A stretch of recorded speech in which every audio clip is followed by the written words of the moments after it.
Last night, Mad Max Scherzer was beyond Thunderdome, striking out 13 over 8 innings and picking up his major league leading 10th victory. Today, veteran left-hander Johnny Venters gets his first career start as the opening act for the Rays, looking to split this 2-game set.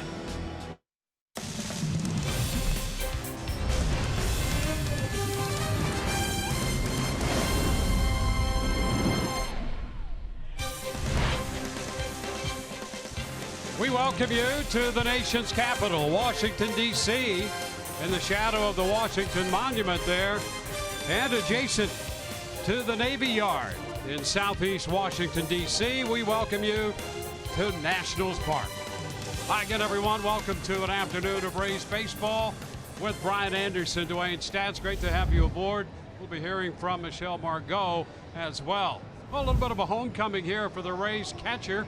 You know, Wilson Ramos established himself here, and on the other side in the middle of this lineup, Brian Harper leading the National League in home runs, but a little bit different hitter so far this year as we take a look at both those bats. Well, let's start with Wilson Ramos. This is a guy that continues to swing the bat well. His last 14 games, he's hit safely in 12 of them, a .333 clip, and that has raised his average up to .294. Continues to be very aggressive at the plate, and he continues to use the whole field. That kind of power right there is a big reason why. Not afraid to take that ball into right center. You know he can pull on the mistakes into left. Bryce Harper, Dwayne, and what you're talking about, power, check. Leads the National League with 18 home runs, 40 runs driven in production, 7th in the National League. However, he's been on a little bit of a downslide right here. You go back to May the 30s, hitting just .191, including an 0 for 4 last night with 2 strikeouts against Rays pitching. Let's see if they can keep that going for one more day. Well, a bullpen day, and you see Johnny Venters getting the start for the Rays. He'll be opposed by Tanner Roark. We're just moments away from the first pitch.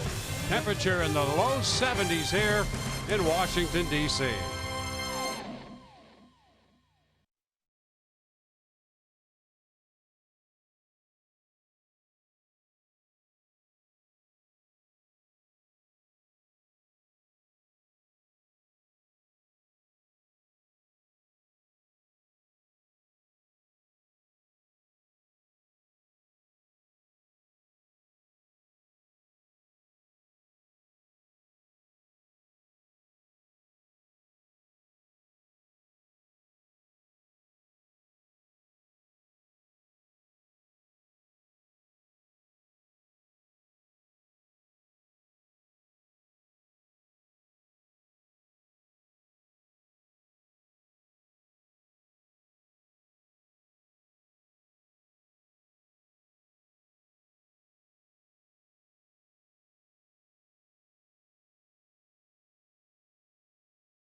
Absolutely gorgeous day in Washington for the final game of this two-game set. Rays will be wrapping up this road trip trying to get a win. Quick look at the starting lineup presented by your local Ford dealers. Johnny Fields going to lead off, followed by Crone and Wendell, Ramos, Duffy, and Miller down the middle with Gomez, Smith, and Venters 7, 8, and 9. Tanner Roark, the right-hander, 31 years old, and the first pitch of this game is a fastball in there for a strike. Field hitting .257.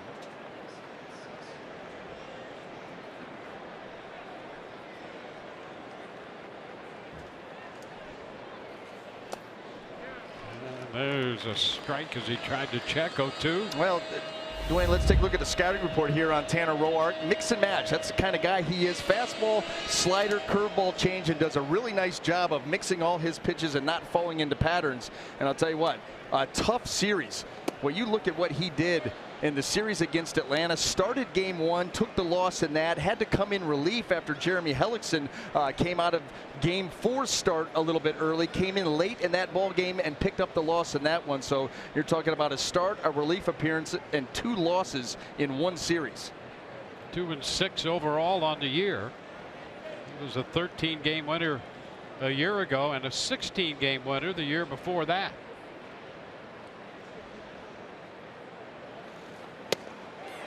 And a cut and a miss. Field out on strikes to begin this game. Well, let's go ahead and set that Washington defense for you. Brought to you by Golda and Diamond Source. In the outfield left to right, we've got Juan Soto, Michael Taylor, and Bryce Harper. Across that infield third to first, Anthony Rendon, Trey Turner, Wilmer Defoe, and Mark Reynolds with Pedro Severino behind the plate. C.J. Crone in the batter's box, all set to face off against Roark. Pitch is upstairs. Not a lot of at-bats in this Rays lineup against this veteran right-hander. Crone in his career 0 for 3 against him. That's a strike. It's 1-1. Brad Miller gets a start at second base, hitting 6th, and he is 3 for 3 with a double off Roark.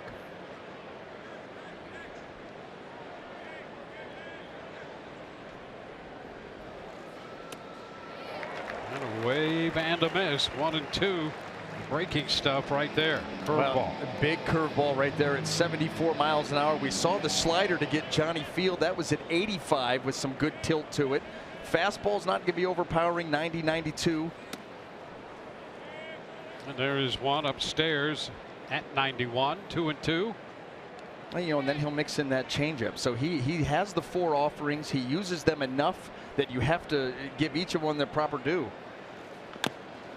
It's a chopper to shortstop, barehand pickup. Turner's throw is in time.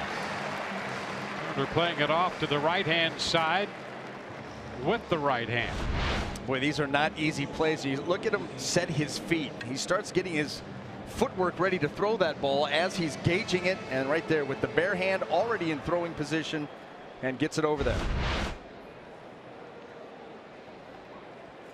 Well, that'll get Joey Wendell to the plate. Wendell making the start at shortstop.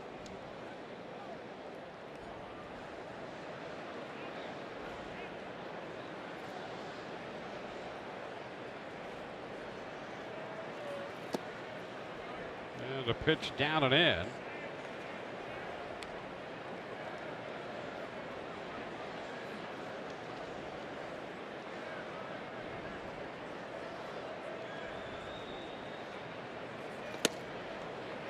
A strike on the inside corner.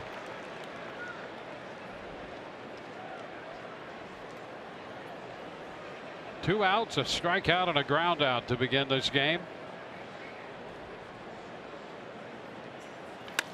And a line drive base hit into right field for Wendell. And he's aboard. Boy, he has been a fun development for the Rays. Offensively, one thing. Defensively, the other thing. And here's a base hit. Trying to crowd him with that fastball, and he's able to pull the hands through, get it into right field, give the Rays a 2-out opportunity. Maybe look for him to be active on the base paths here.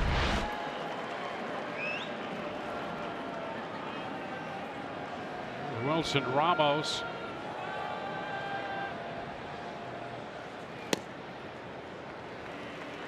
The pitch is a strike. Wilson warmly received here last night and again this afternoon for the time he spent in a Washington uniform. Spent parts of 7 seasons here with the Nationals. Sends a fly ball to right field. Harper's going to have to go back, but not yet on the track when he made the catch. So we'll go to the bottom of the first inning. No score. Harper will be hitting second in the inning.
To line up, presented by your local Ford dealers. Trey Turner is going to lead off, followed by Bryce Harper, and then Anthony Rendon, Mark Reynolds, Juan Soto, and Michael A. Taylor in the heart of the lineup, followed by Wilmer Defoe, Pedro Severino, and Tanner Roark, the pitcher, in the 9th spot.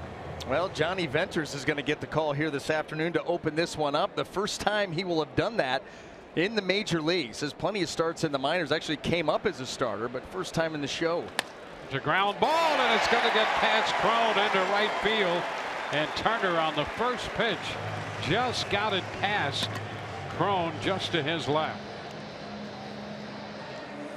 C.J. Crone pulled a little bit off the bag, you can see defensively, and then diving back to what would have been traditional first base position. That ball just finds its way away from the glove. Well, the plan for Johnny Venters, like most of these other openers, Kevin Cash would like to get 3 to 6 outs from him. So he gives up a base hit. Now Bryce Harper.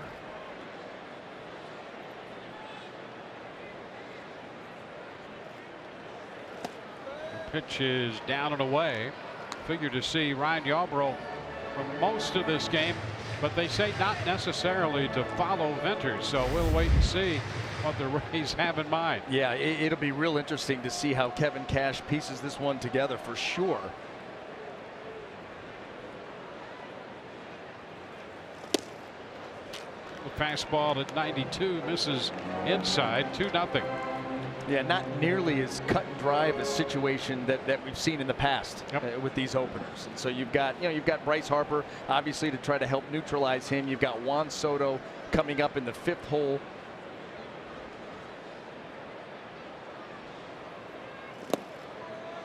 Venters misses too low. You got to figure at minimum you're going to see him through that at bat, depending on obviously the game situation will dictate. But you got to figure he's going to at least get through Soto, and then we'll see.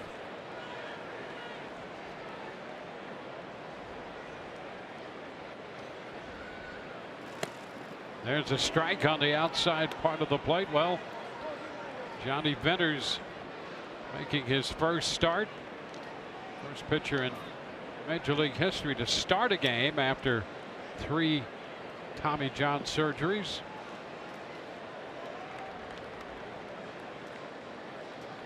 First start after 244 relief appearances.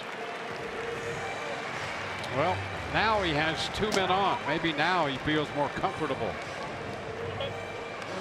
This is more like the situations he from time to time has inherited. Turner now at second and Harper at first following the walk. Anthony Rendon will be the hitter.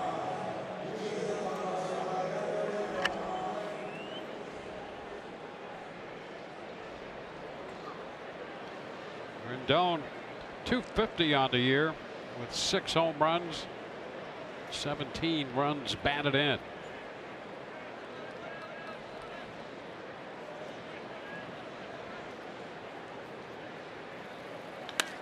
And he shoots it into left center field. Up the alley it goes to the deep part of left center. Kicks away as Fields makes the pickup. Both Turner and Harper score on the double by Rendon. And it's 2-0. 13th double for Rendon. Well, the righties have ambushed, and Bryce Harper was able to show some patience in working his walk, but these right-handers have come out swinging. Turner the other way, and Rendon gets a ball out over the plate where he can get extended and drives that ball into left center field. Bryce Harper is going to come around and score easily. The way that they had Rendon defensed, he was way off of first base, had a big head start, and you see him come around with that second run. And the outfield wall played havoc with that ball and kicked it away. On the double by Rendon, Harper was going to score anyway, but it made it much easier for him when that angled wall came into play. Well, and to answer our question, Dwayne, Ryan Yarbrough is up already, hustling to get ready down in that bullpen. Ball 2. You know, maybe if he has a clean first inning, gets through Soto, then you bring in a right hand. You know, you never know how it's going to work out, but with the trouble already, got Yarbrough up. Single walk and a double, 2 runs home.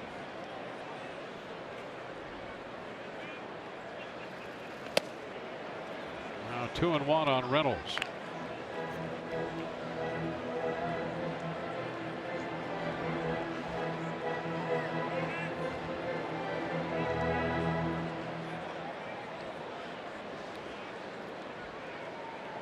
Reynolds with 6 home runs. That will square the count at 2-2.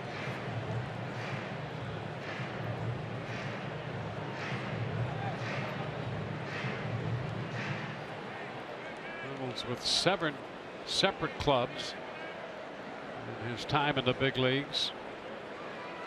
An 11-year big league veteran. A little tap foul. Joined the Washington team about the middle of May. You can see 287 home runs. That 238 average always has been a free swinger, all or nothing type guy.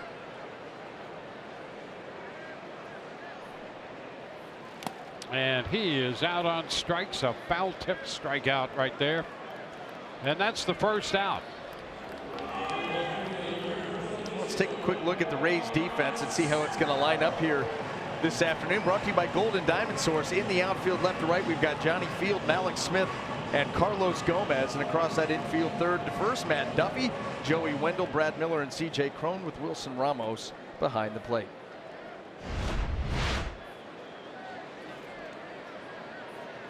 Juan Soto.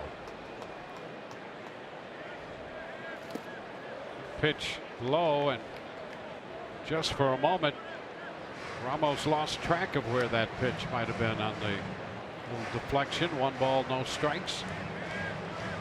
And it becomes a big deal because you got Rendon out there at second base that would like nothing more than to get to third with less than 2 outs. Easier to score from there than it is second, obviously.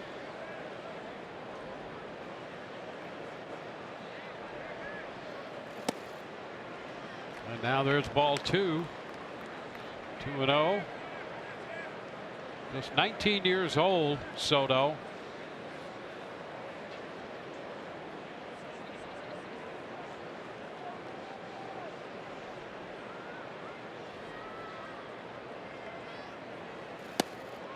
There was a strike, 2-1. Got his first big league home run about 3 weeks ago against the San Diego Padres.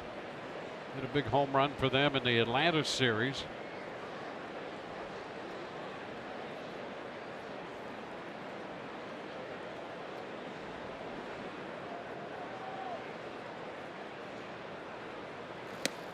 There's a strike, and it's 2-2. Rendon getting a good size lead off second base. You see a lot of teams do that. You know, once they get the lead, all of a sudden the base running becomes very aggressive. Rendon would like nothing more than to divide the mind of Johnny Venters on the mound. The pitch is down, and if he can pick up an extra step or two with that lead, that might make the difference between being safe at home or not. Well, that's why you see all of a sudden Joey Wendell starting to jockey in behind him a little bit to try to cut that secondary lead down.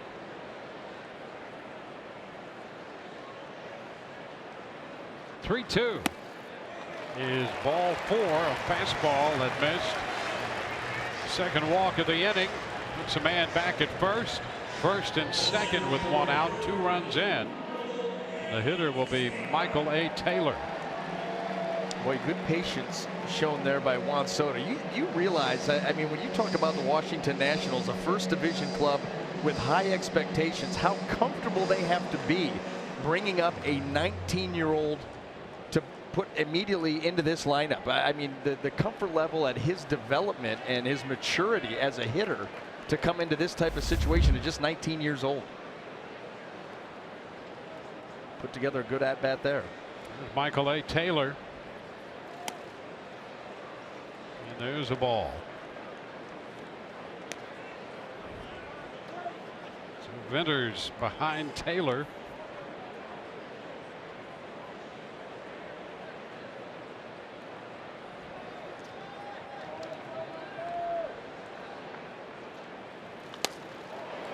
It's going to be out of play. Oh.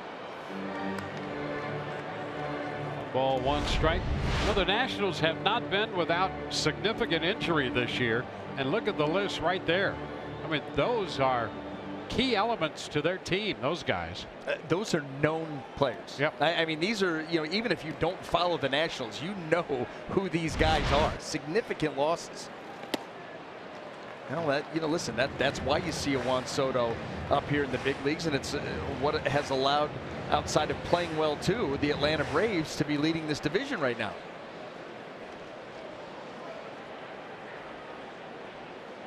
Need depth. To be a first division club, you need depth. There's a line drive into right field. That's going to be an extra base hit. Gomez plays it off the wall. Rendon scores. Soto to third. Taylor to second. It's a 3-run first for Washington.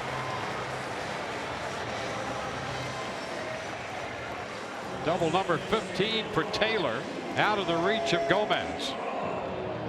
Boy, shooting the ball the other way, and he hit it hard. Taylor able to get down and through that baseball, hit it hard enough with enough slice. See it right there, working its way away from Carlos Gomez.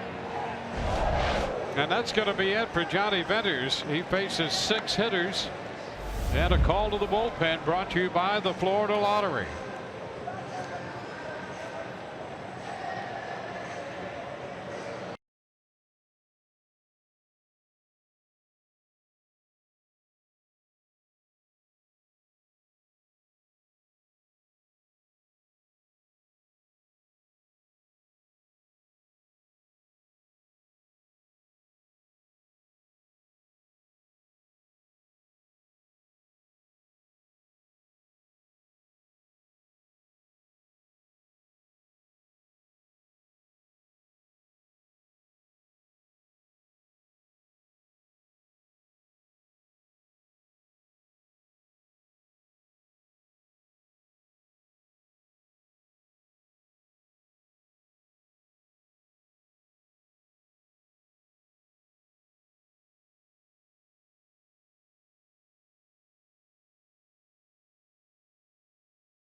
Good to have options, and that's why the Florida Lottery has over 70 unique scratch-off games. So add a little play to your day with these new games. The Florida Lottery, it's your ticket. Claim it. Must be 18 or older to play. Play responsibly. Johnny Venters departs this game after a third. Ryan Yarbrough, who figured to see the bigger part of the workload today, is in early here with a couple men in scoring position.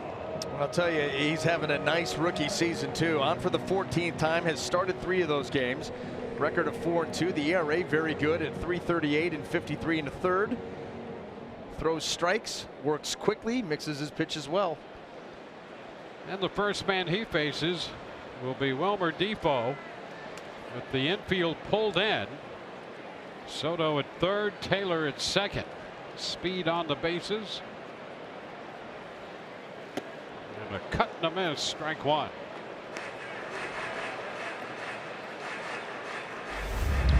So today things haven't worked out the way the Rays would like in this opener approach to getting a bullpen guy to start and then come back with, in this case, Ryan Yarbrough.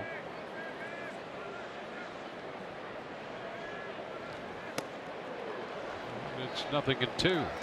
Boy, a couple of really nice cutters there by Yarbrough to start this at bat off. You know, the guy at the plate here, Defoe, wants to get his arms extended, drive the ball, and drive in a runner or two. So he has cut the ball in on him twice and tied him up.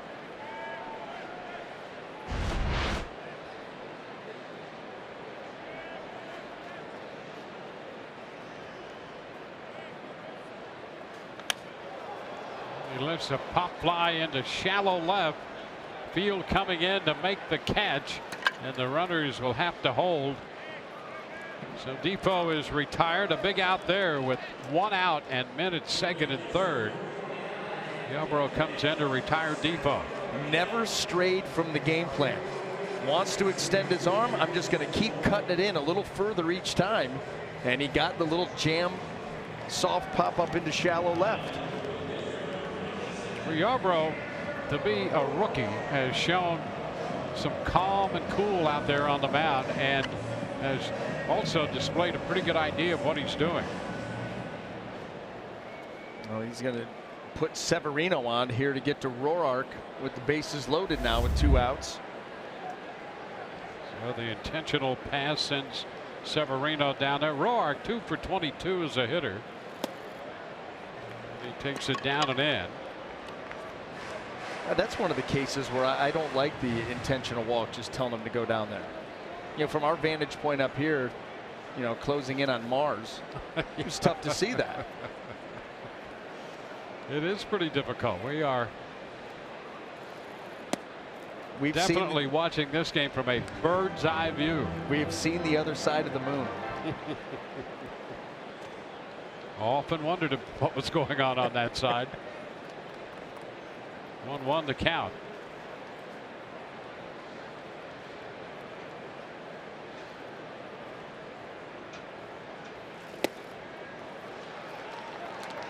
Now 2-1.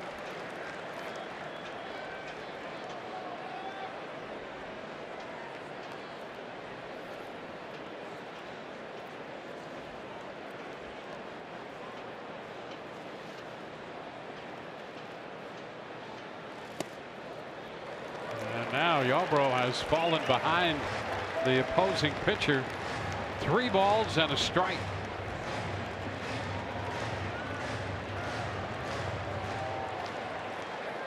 Three runs home, all charged to Venters. 2 men of the 3 on base accountable to Venters, and that's a strike taken. 3-2.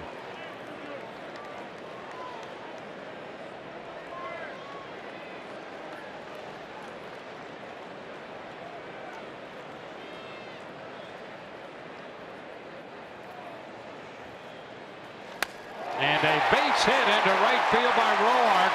1 run is in. Another man comes to the plate. He will score the throw offline on a 3-2 pitch. Tanner Roark singles in 2. Severino his battery mate advances to third. As Soto and Taylor both score, it's 5-0. A direct byproduct of falling behind the pitcher 3-1. Now you're forced out over the heart of the plate, and you don't have the stuff to just overpower him. So he's able to just sweep that ball and poke it out into right field.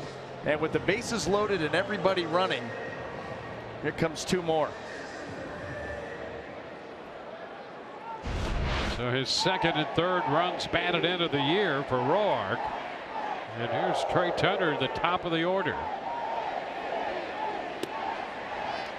Pitch is a strike.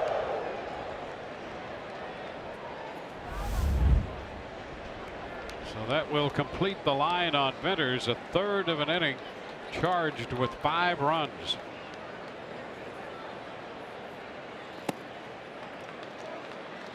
One and one.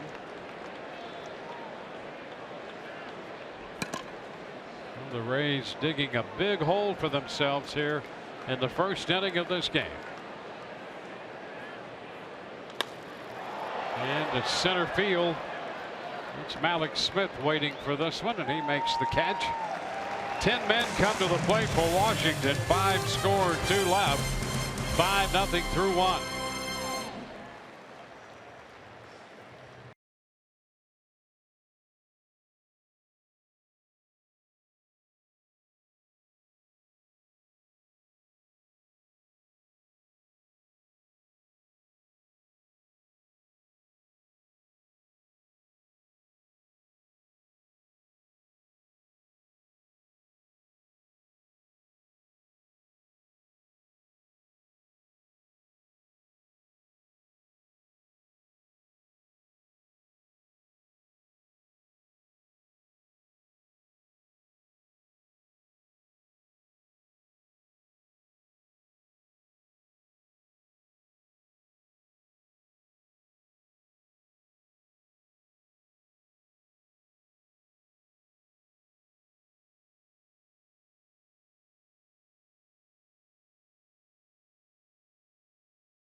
Second inning, 5-0. Today's jackpot brought to you by the Florida Lottery. Matt Duffy keying in on the opposing pitchers and the fastball, hitting .402 off fastballs. Just ahead of Mookie Betts and just behind Matt Kemp. Overall, Duffy, who will be leading off here in the second, is hitting .309. And Tanner Roark has a sizable lead with which to work. Well, at least for the Rays, you've got some time to chip away, and that's what you have to do. You're not going to be able to get it all back at once. It's going to be a good at-bat here, a good at-bat there, base runners, and just try to make some noise. It starts here with Duffy.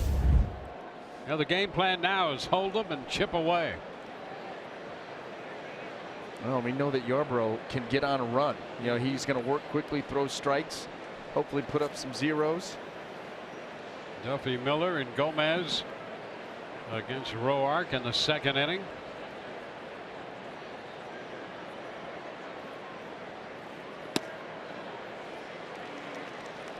The strike.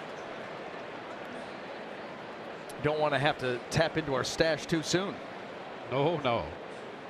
Save it for just the right time. A little bit wide, 0-2.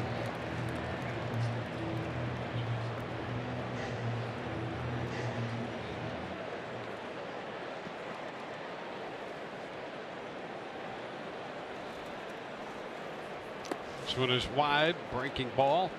1-2. Well, Roark last year averaged over a strikeout per inning, about 10.5 for every 9. And he picks up a strikeout of Duffy. It's his second strikeout today. You know, for not having overpowering velocity, Roark has a very hard slider. You see how that one really swept. Other ones have a good downward tilt to it, but he throws that pitch consistently in that 85, 86 range. Fastball's going to average about 91. Now the left-handed bat of Brad Miller.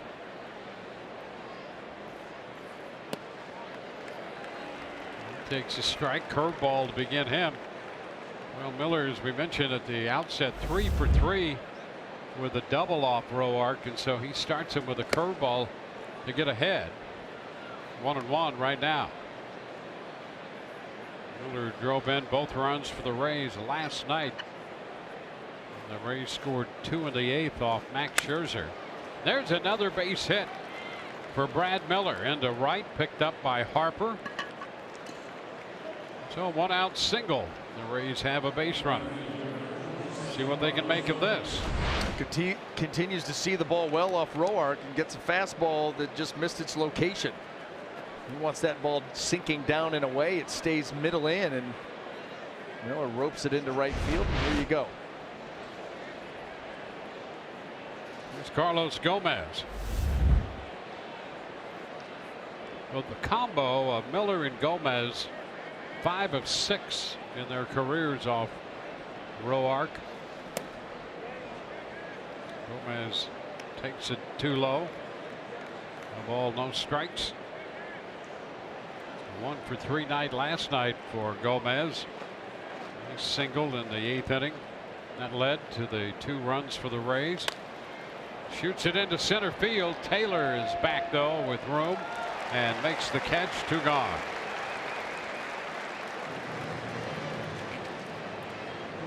So 2 outs with Miller still at first, and Malik Smith is on his way to the plate.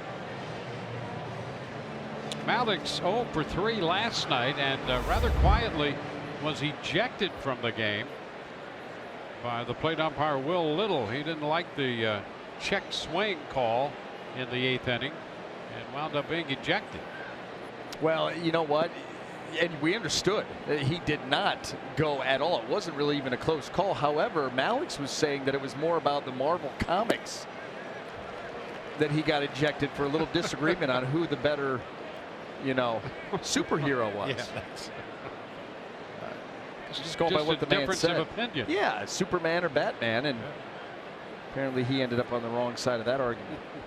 You know, it appeared that he had a pretty good argument based on the evidence, but sometimes that doesn't carry the day. Well, and you can't argue the balls and strikes, but Malik Smith was absolutely in the right here. You get a great shot of it, not even close, and he gets rung up, and that's what he was saying when he was coming out of the batter's box. You don't need to give this guy any more help. He's doing just fine by himself. 1-2. I think those heroes in the comic books would have been on Malik's side.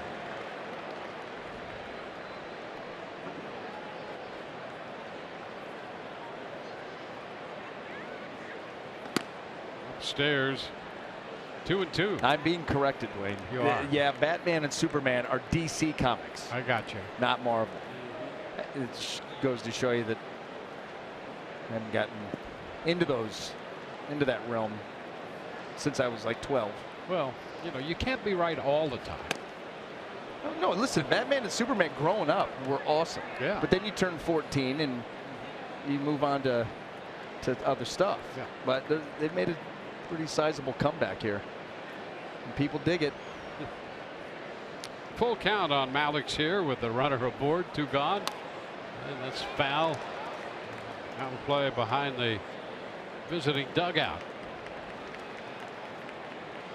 Brad Miller retreats to first base.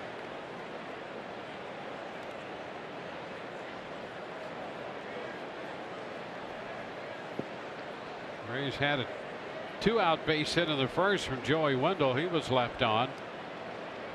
Miller breaks again on the full count pitch, and it's low. So Smith draws the walk. The Rays will have 2 men on. Well, this is where it gets interesting with the bullpen day in the National League. Yep. 2 on, 2 out. You know, if you finish that last half inning, the different reliever, and you save Yarbrough for the meat of the game, now you can maybe use someone off the bench, but now you're already dipping into your bench. Well, it's a learning experience for the Rays, a little experimental here. So note to self, this probably works better in the American League. Well, you can see that with all the strategy in the National League with the double switches. These are the type of scenarios that you run into. Yep. Here you are down by 5, 2 men on, 2 men out. Your pitcher's up, and he's gonna take his time at the plate. 1-1 to count. And you know, the Rays are also in a situation where, because of the way they're hamstrung with all these injuries to normal starters, they've got a full complement and then some of pitchers, which limits your bench. Yep. Yeah, and so to dip into your bench this early, now all of a sudden you get really short later on. It's definitely, you know, a challenge. Maybe that's why the Rays developing Brendan McKay, the kid out of Cal that they drafted the other day. Yeah, believing in the two-way player. You get your pitchers can hit. You don't have to worry about pulling them out of there. Count 1-2. Yarbrough fouling that one to stay alive. Yeah, this is a day that Kevin Cash earns his paycheck because of all the thinking through he's going to have to do, managing his lineup, managing the pitcher, not taxing the bullpen, not emptying the bench. And strike call on the outside corner, fastball. So we'll go to the bottom half of inning 2, 5-0 Washington.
Our ballot is now open and exclusively online.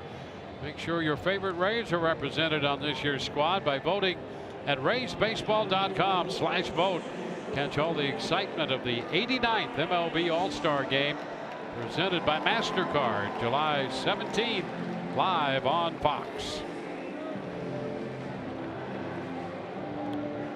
Washington Nationals with a big first inning, scoring 5, stranding 2. And with 10 men coming to the plate, Bryce Harper leads off the second inning and takes a big cut and fouls it back, strike 1. 18 home runs, 40 runs batted in. Leads the National League in home runs and walks. Came into the game hitting .227. Walked his first time. And now it's 0-2. A great shot right there of where the struggles have come from. That breaking ball moving away from him. He pulled off that ball. And that has been his issue, pulling off pitches, especially off speed, anything down and away. I'm going to stay down there too. See and that? they got him. Well, they worked him perfectly for the way he's been approaching his at-bats. He pulled off strike 2. So what do for strike 3? They take the same pitch and move it a little bit further away from him in the 0-2 count. And you see those hips fly open and the bat just flails, can't even reach it. Everything gone early. You know, opposing pitching staffs, they've noticed that, they've documented that, and that's the way they've been attacking him. Interesting thing about that, we touched on a little bit last night. You watch him take batting practice, he hits the ball with authority the other way, stays on the pitch away. But in games, that has not been the case, and apparently that's been a trend for the last little while. Over a month, you know, since May the 3rd. Coming into this ball game, he was hitting 191 with an on base of 250. And I did have 8 home runs in that span, but giving away a lot of on base opportunities and certainly plenty in the average department.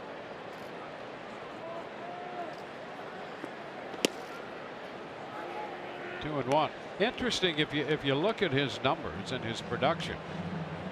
Does it make any difference? I mean, he leads the league in home runs. The slugging percentage pretty good. He's driving in runs. And so I guess there's some question about that. Obviously, I think long term, if you can hit the ball and he can hit the ball out to any field of any park he wants. Yep.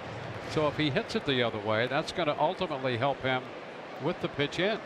Well, that is the thing that you talk about. You know, he is strong enough that if these pitchers want to stay down and away from him, he needs to lay into a few of those pitches, shoot some gappers out into left center, you know, catch a few that are up in the zone away, hit some home runs, and guess what? All of a sudden they're going to stay away from that area and they're going to start challenging you back in to try to get you off of that pitch. And now all of a sudden you've gone from a pitch that you can handle to a pitch that you're looking for. Sharply hit. Nice stop by Wendell. Long throw.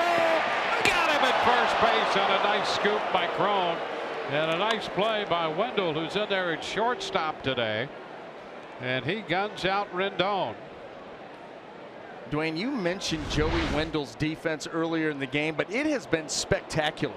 He has been something else at second base. You're seeing it here at shortstop, not only getting to that ball, but the strong, accurate throw, too. Yeah, the Nationals want to take a look at that play.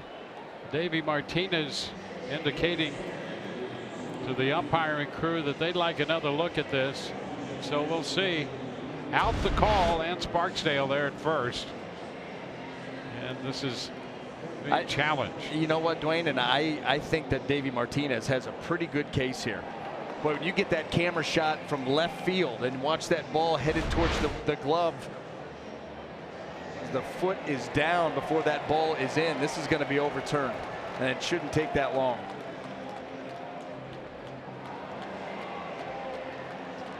So a challenge underway. The original call out. Ted Barrett, the crew chief, in on that along with Barksdale.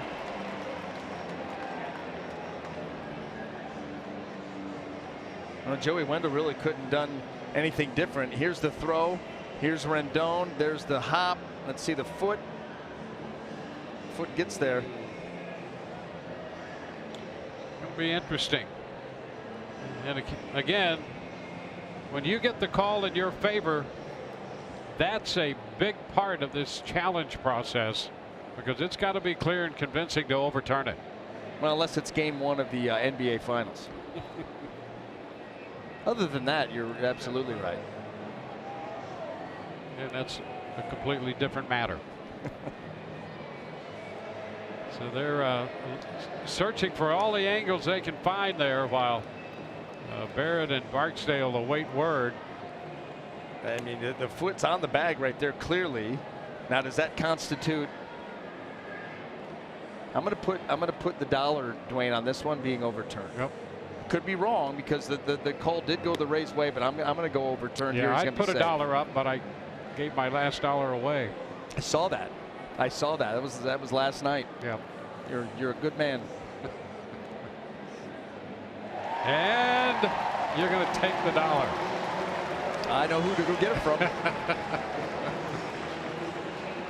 So the Nationals prevail in the challenge.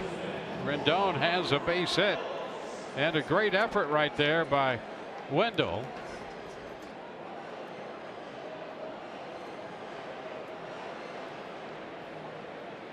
Washington picks up the hit and the base runner. 1 on, 1 out. Their 5th hit. Here's Mark Reynolds.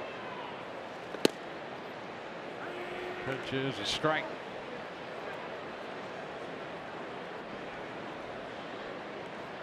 Reynolds struck out his first time. That was the out recorded by Johnny Venters.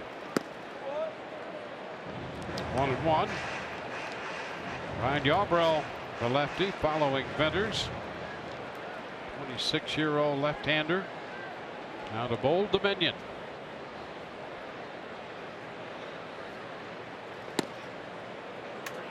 And now he's ahead of Reynolds 1-2.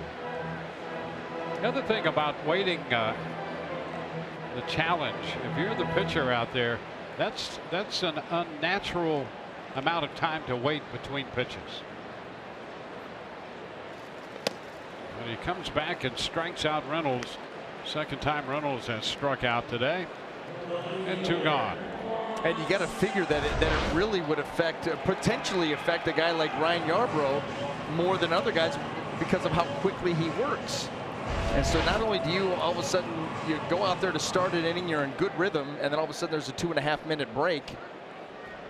Now pick it back up and start making pitches again at a high level. And these Washington hitters are trying to slow him down.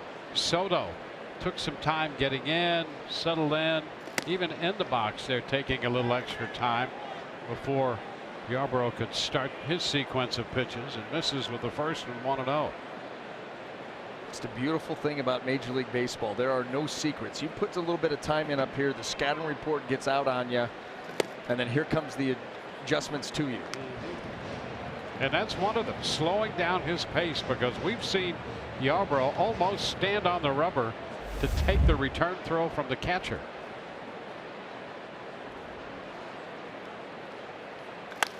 Up the middle and a base hit into center. Rendon turns second, bobbled by Smith in center.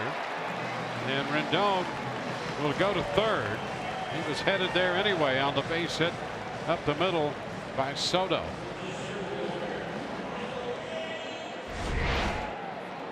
Juan Soto using the middle of the field and finding an opening. There's Rendon off and running. A little bobble by Mallins, but no harm, no foul. 2 on, 2 out. Michael A. Taylor. Taylor doubled in a run in the first and scored one of the 5 put up by Washington. The first pitch is a fastball strike.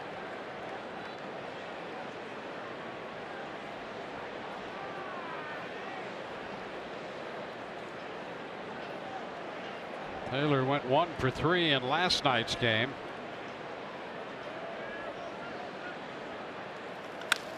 And shoots this one into center field. Rendon scores. There goes Soto to third. It's now 6-0. Taylor driving in his second run of the day. And the Nationals still have men on the corners at first and third.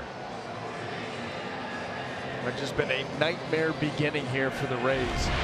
Trying to come in on Taylor. He's able to get the barrel out in front of the plate to meet that pitch.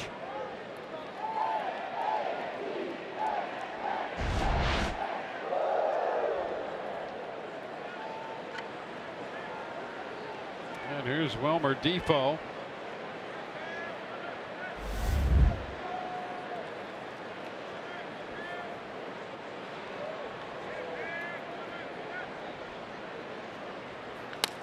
Roller to the left side.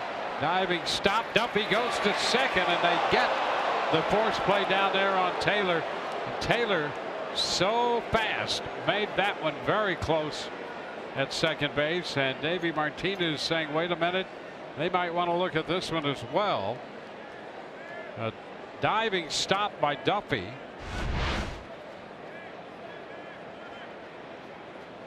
And another look. Miller taking the throw. They got him. They got him. Oh, they want to take a look at that one again. Well, good. They'll lose it, and we can head to break. A nice stop by Duffy. Then you got to get rid of it.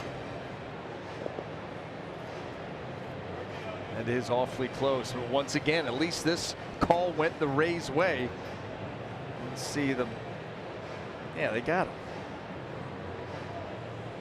So Martinez talking with Ted Barrett now, and now the Nationals are sort of semi heading to the field. Roark's going out there.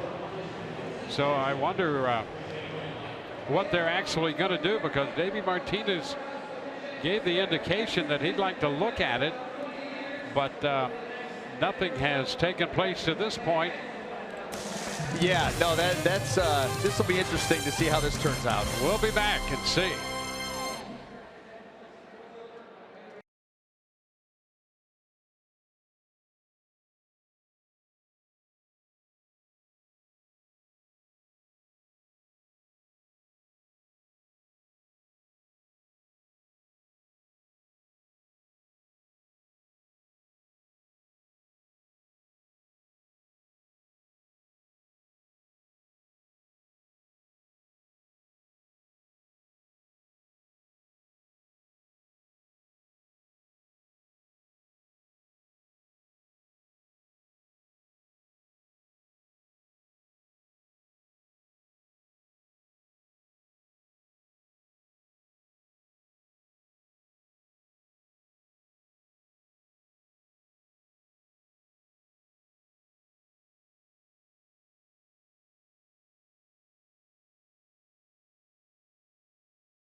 Third inning already underway. On the first pitch, Johnny Field a little tap down to third. Rendon threw him out at first base.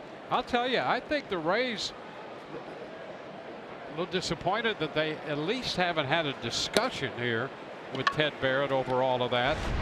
There's Cron taking a strike. There's, you see right there, Davey Martinez calling for them to take a look at it. That's the international sign now for let's review it. Yeah. He's going to challenge it.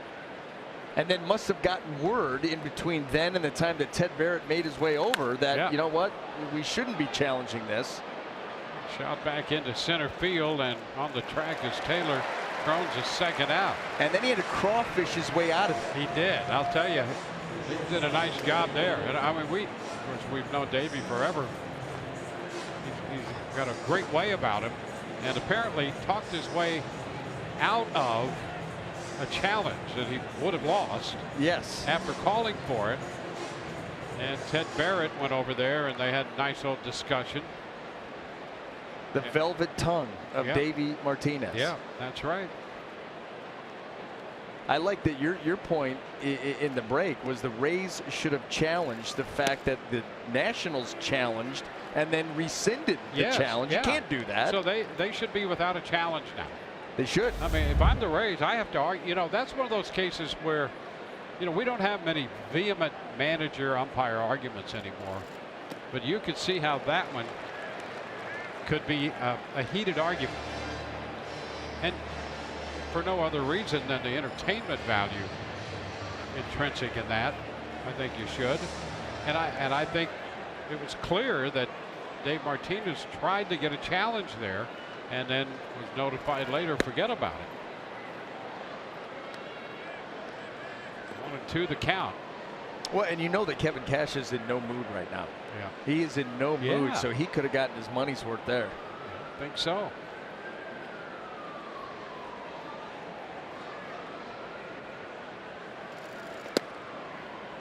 Upstairs to Wendell, 2-2. Wendell made a great effort at the bottom of the second inning on that play that was overturned. Wendell starting at shortstop. Pitch is down and in. Wendell's starting to get some recognition for his defensive work. You know, the feeling at Oakland that he was stacked up at second base behind a couple other infielders, including Jed Lowry, who had the contract. It's fouled the other way, and a couple of younger players. And I think at least the word in Oakland was that he was pretty much a one-position guy. We've seen him play a very good second. We've seen him play third. Made a nice job today. A nice play and a good attempt there at shortstop.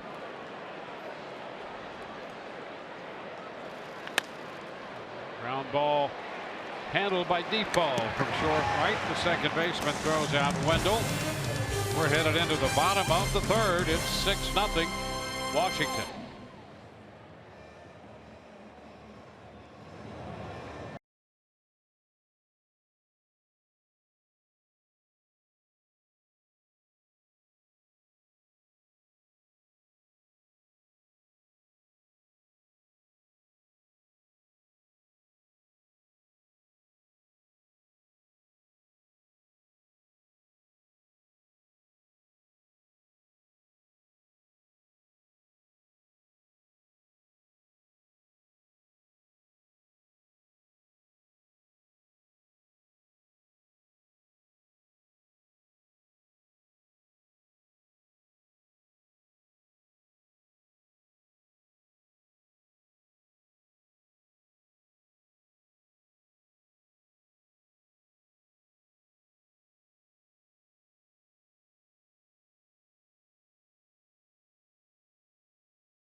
Rays Baseball on Fox Sports Sun is brought to you by WB Mason. Who but WB Mason, the official office supply company of the Tampa Bay Rays.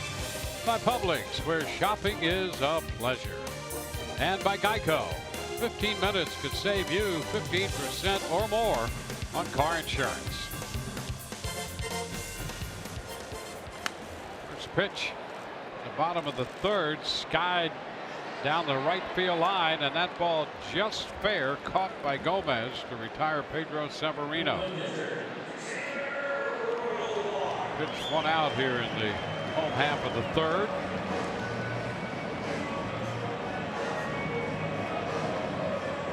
It's Tanner Roark, who has a hit and 2 runs batted in this game.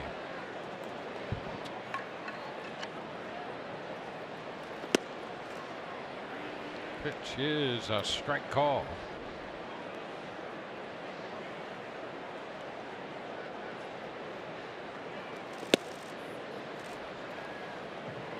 Two.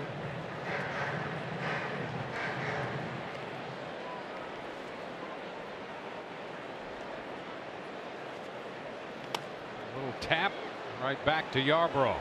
The easy toss takes care of Roark. So 2 up and 2 down.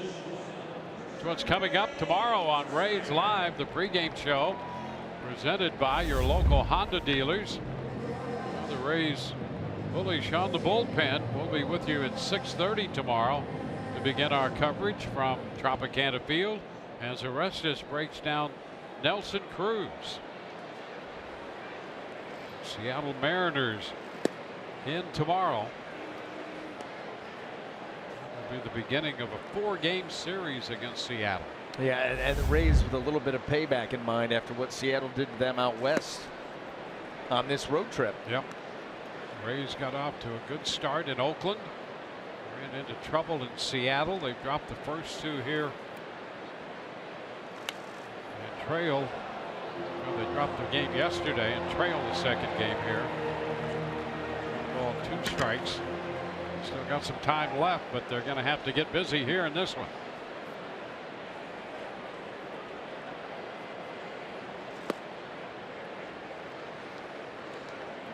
Two balls, 2 strikes. Well, the Rays right now in the midst of a very challenging part of their schedule. Not only all the games, very few days off, but now you're facing quality opponents. Opponents that would qualify for the playoffs if the season ended today. And you're going to get that with Seattle, who lead the American League West by a couple games over Houston.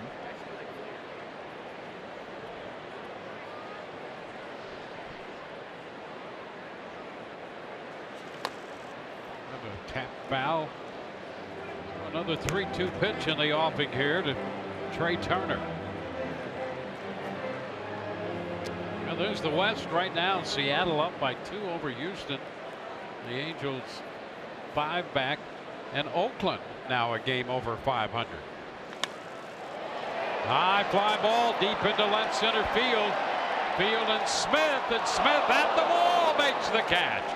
Alex Smith, just before he hit the wall, made the catch and held on. And that retires the side. A 1-2-3 inning. Nice play by Smith.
Setting our Bonefish Grill fresh catch of the game. We're going to give that to Alex Smith. Alex to the wall there, making contact and hanging on. And that's a wall that can be challenging. It's a long one off the bat of Wilson Ramos, but well fouled deep into the seats. But a long foul, strike 1. And that part of the outfield on the right, there's a little angle there and all the way down to the left toward the bullpen. That's part of Washington baseball history that they incorporated into Nationals Park here. That comes right out of Griffith Stadium. A little tap to third. Rendon throws out Ramos for the out. Got that little jog, a little right angle out there from 402 back toward the bullpen. Well, that's where the ball got away right there. That little angle right to the left of the PenFed Credit Union is where that ball hit in that first inning. Yeah, when Rendon doubled. Yep, and kicked, towards that left field line. The old ballparks, which Griffith Stadium would certainly qualify, they all had their idiosyncrasies. There's a foul ball off the bat of Duffy and right through the legs of Ozzie Timmons. Too much backspin, and he understands backspin better than anybody. He's not going to put his hand down there and risk hurting it. Yep. As a guy who took advantage of backspin as a hitter, he understands. 1 ball, 1 strike. Griffith Stadium, the home of the former Washington Senators.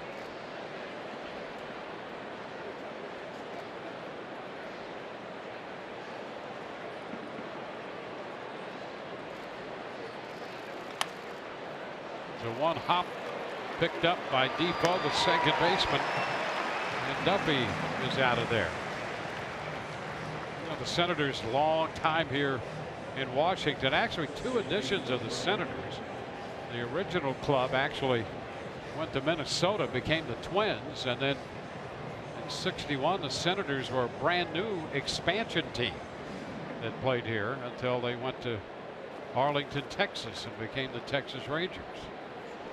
Harmon Killebrew, a Senator, and then eventually a Minnesota Twin. There's one headed toward the corner. That's going to be a fair ball. Miller has himself a double as Harper plays it back in. A 2-base hit. Miller is 2 for 2, and that gives him 5 for 5 with 2 doubles in his career off Roark. Well, he started him in his first at bat with a first pitch curveball, and he got it in there for a strike on the outer half. Comes back with the same thing in the second at bat. That ball kind of, you can see it sneaking towards the middle in, and Brad Miller all over it. Roark just doesn't have enough pitches to get him out. Tried them all. Now Carlos Gomez will try to get the Rays on the board with 2 outs and Miller in scoring position. 1 ball, no strikes.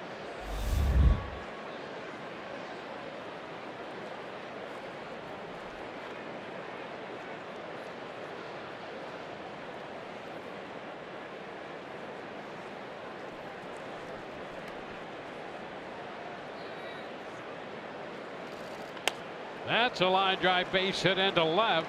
Soto's going to make the pickup, and Miller heads to the plate. The Rays are on the board. RBI single for Gomez, and it's 6-1. Well, you've got to start somewhere. And how about 2 outs, nobody on? Brad Miller. Another hanging breaking ball right there. That one stayed up above the belt of Gomez. He got a good look at it and then dumps it out into left field. Well, here's the thing about the Rays. I wouldn't put it past them to claw back into a game like this. They've been a resilient bunch, streaky bunch, but resilient. Yeah, this team gives nothing away. Yep. And seemingly games where you expect a team to kind of cash it in, or you get used to a team, doing that in a tough situation. They don't. They fight till the end. I don't care what the score is. Even last night, I mean, Max Scherzer owned them. Yes. For 7+ innings, but in that 8th inning, they found a way to scrape across a couple of runs. Brad Miller with a big double. Yeah, and the kind of game he was pitching, and pitches almost every time he goes out there, it can be demoralizing. He threw 18 balls. 18 balls in 8 innings in the big leagues. I mean, he was dominant.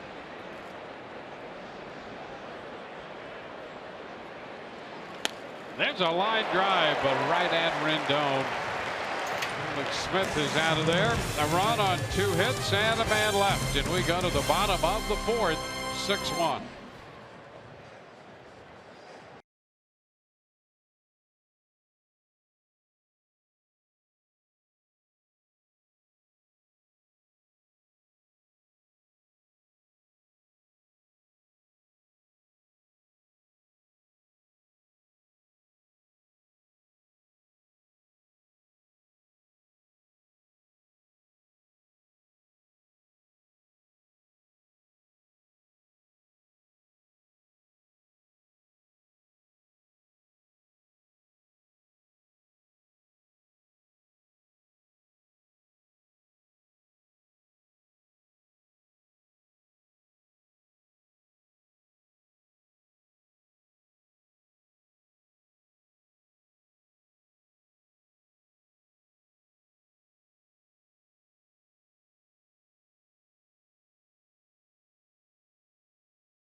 your Southern Chevy dealers.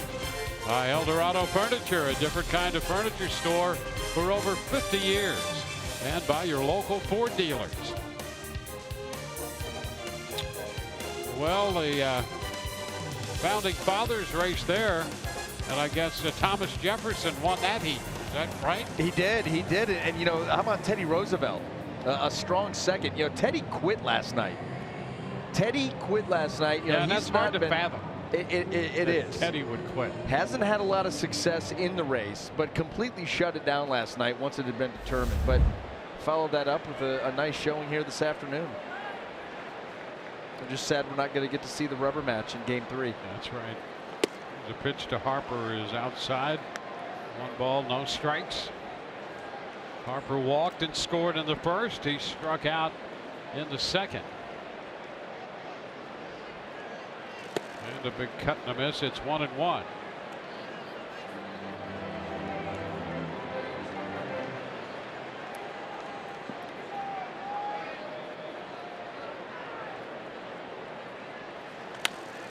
The foul ball out of play, and the count is 1-2.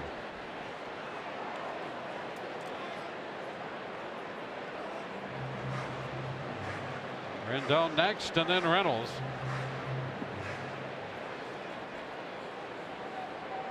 Washington a game back in the National League East. 2-2. They won the East by 20 last year. That's another reason they want to get Harper going on all cylinders. You can't quarrel with his production. RBIs, 7th in the league, tops in home runs, but they think there's still more to come. And there's a little blooper into left. It's going to drop for a base hit. He's going to head for 2, and he is going to be safe the call. He was down about 15 feet from the bag. What? You know, listen, the ball off the bat, he was sniffing double the whole way, but ended up coming up, like you said, Dwayne, I mean, well short on the slide to second. Ball down and away, just a soft serve, and right there you see him start to realize, hey, I could get 2 here. Johnny Field going to come up throwing, throws a little high. There's the slide well short, and then the backdoor dive. Oh, the helmet got him. The helmet coming off his head caught his heel. There you go. Trying to get in there, and no, he was out. Yep, they're going to get him, and he knows it. He's walking off the field right now as they're still looking at it. Right here, watch the helmet clip the heel. That tied him up a little bit, and then there's the tag. Well, Tom Woodring called him safe, but he's out, and we'll take care of that formality. Done in by your own helmet. Yep. Well, and really, if you just extrapolate it back a little further, done in by your own hair. The hair forces off the helmet off the back of the heel. Does have good hair though. So he gets a single instead of a double. Field, who thought he was going to get an assist, does, and now the pitch to Rendon hits straight back into center, and Malik's back there by the 4:02 marker to gather that one in for the second out. So the Rays challenged that play on Harper and prevailed, so they keep their challenge. Rendon has gone out to center field for the second out. Base is empty, and Mark Reynolds with a couple strikeouts on the day.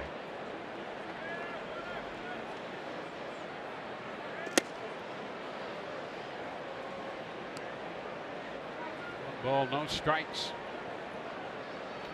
Watching that play unfold on Harper, it was hard to fathom that he could get in there and be safe after going down the way he did. We thought there might have been some trickery of hand that allowed him to maybe get in there when Woodring called him safe, but he was running into a sure out at second base, and it turned out to be via the challenge that he was out.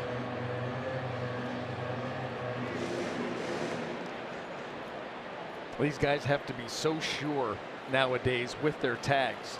There's not get it close, neighborhood, drop the glove down into the, in the midst of a slide and pull it back out of there. You have got to make contact, and it has to be definitive because it's got to be able to be upheld with review if they go down that road.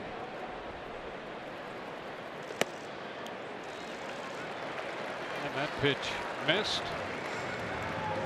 Reynolds heads down to first. A couple of strikeouts and a walk for Reynolds. Yeah, we kind of missed that type of tag. There's a certain flair to that tag, but now you've got to keep it right down there on the runner. Oh, and even once you tag them, you keep the tag on that body part till they come to a complete stop. There's so much about this game. The fundamentals have not changed. 9 innings, 3 outs per half, on and on and on you go. But the way that the game is played now, for a number of different reasons, sometimes very different from what you were used to. Well, everybody looking for an edge, and that's a big part of what the Rays do. There you see the tag, kept it down. Well, he knew he had gotten make that solid tag, and he really had no choice but to get out of there. Momentum was taking him that way. Ball, 2 strikes.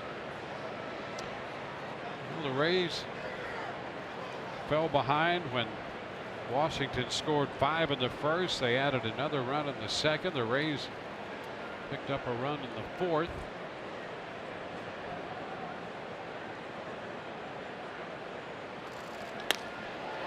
On hop, it's Miller with the short hop pickup. Soto's out of there. No runs to hit. 1 left. On to the 5th we go. 6-1 Washington.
Well, it is time now for your Chevy Prospect Spotlight. We're looking at left-handed pitcher Genesis Cabrera, the 21-year-old out of the Dominican Republic. He's had 12 starts in AA Montgomery. He owns a 5-3 record with a 3.24 ERA, and in his last start on Monday, he threw 7 shutout innings with no walks and 12 strikeouts. A little Blake Snell-esque. Dwayne NBA.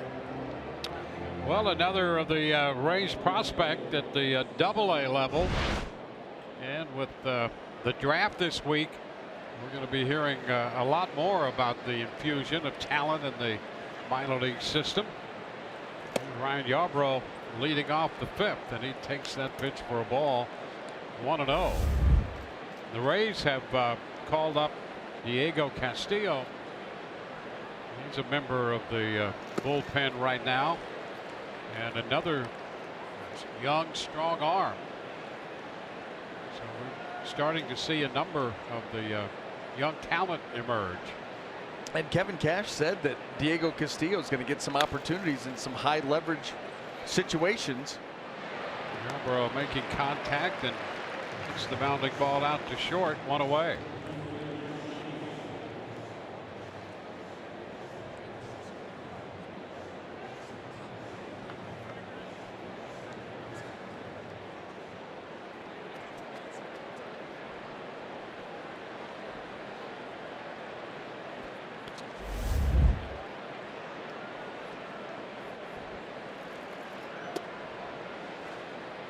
1-0 the count. Johnny Field up here. He struck out and grounded out.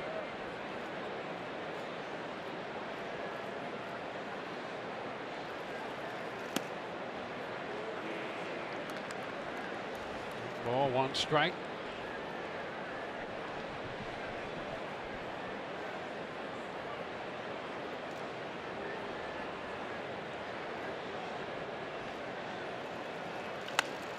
Down to third, and Rendon with the pickup there for the second time today. Field is out third to first. Visit a local participating 7-Eleven store. Pick up a Rays discount coupon for $7.11 tickets to the game Friday against the Mariners. Keep saving with $5 Budweiser and Bud Lights exclusively on the Budweiser porch. Ages 21 and over. Please drink responsibly.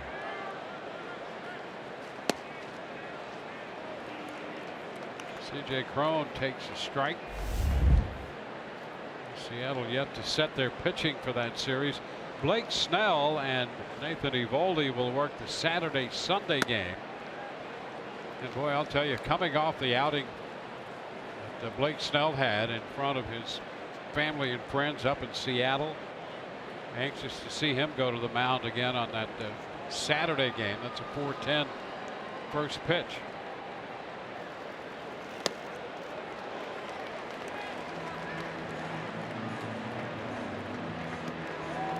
Two outs, bases empty for Cron.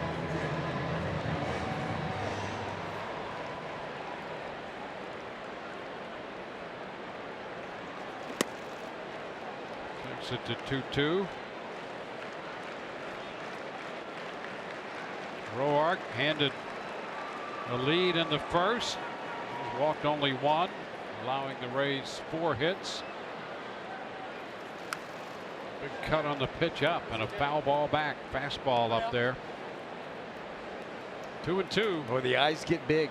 Yeah, the closer that those fastballs are, you see the whole pitch. And C.J. Cron, big swing. There's a shot down the left side. That ball is a fair ball off the foul ball. A home run for C.J. Cron, his 13th home run of the year. And the Rays pick up their second run of the day. Right down that line and hit the pole. Now tried to do it the previous pitch, and then he gets another one. That ball stays middle in, and C.J. destroys it. Just a question of, will it stay fair? And that truly did hit the pole. Not all of the screening in that pole adjacent, but the big foul pole.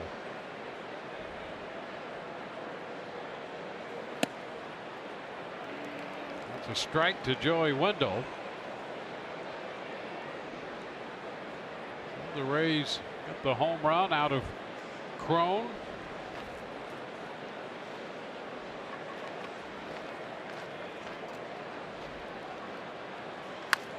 The ground ball to short, backhanded by Turner.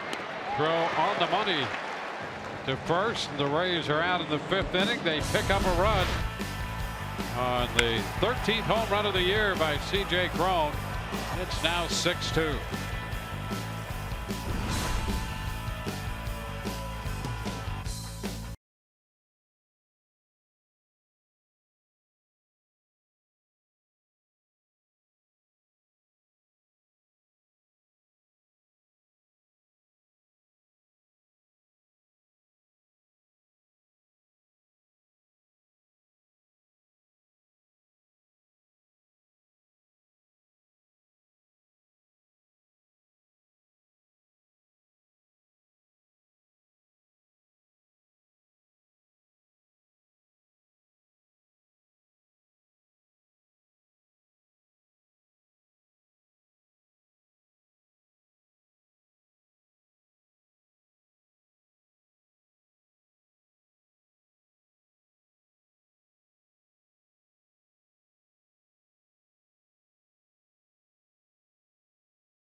Our Toyota Inside Look will take a look at what the Nationals have done since the 29th of April. They're making a move, and the other thing they've done, they jump out in front early in games, and that's been a trend for them, pretty significant trend at that, and they did it again today. Well, you could see there with those numbers, the records, the best record in Major League Baseball during that time frame. Only scoring just over 4 runs a game, but it's the pitching staff that's been getting it done, and it's when they've been scoring. You know, you score a couple early, you let your starters get deep into the game. Your bullpen during that time frame, they've thrown the 3rd fewest number of innings in Major League Baseball, so they haven't been exposed as a bullpen. Yeah, and they've been the best in baseball, and it's a combination of their offense and their pitching and defense. When they break out in front, the first 3 innings, they have the best run differential of any team. Humpback liner caught by Miller. Taylor is retired for the first time today. Gives him 2 for 3. They followed that script, I mean, perfectly here today. Yes, they You talk about jumping out in front. 10 men to the plate in the first inning, 5 runs. Added a run in the second. The Rays with a run in the 4th and 1 in the 5th. Where you take a starting rotation that already is good regardless, and you give them early leads to work with and let them settle into a game. Good formula. Foul out of play. 0-2. Wilmer Defoe, the second baseman, 0 for 2 today.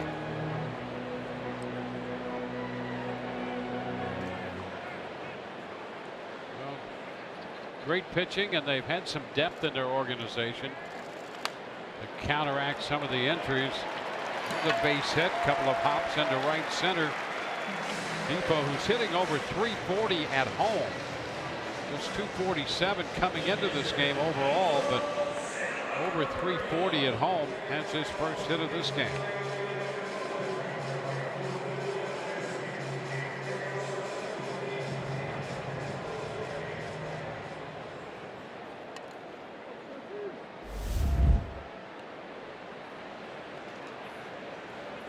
Six hits allowed by Yarbrough. Pedro Severino. Upstairs.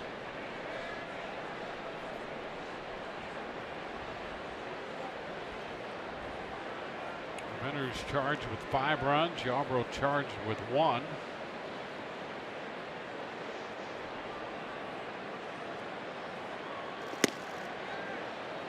Cut and a miss, 1-1.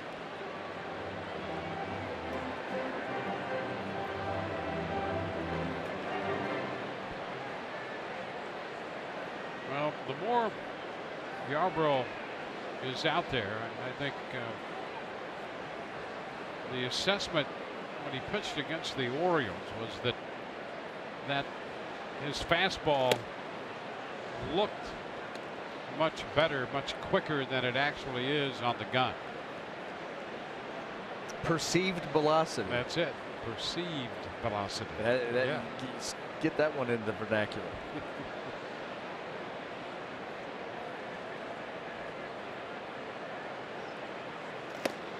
It's 3 balls and a strike.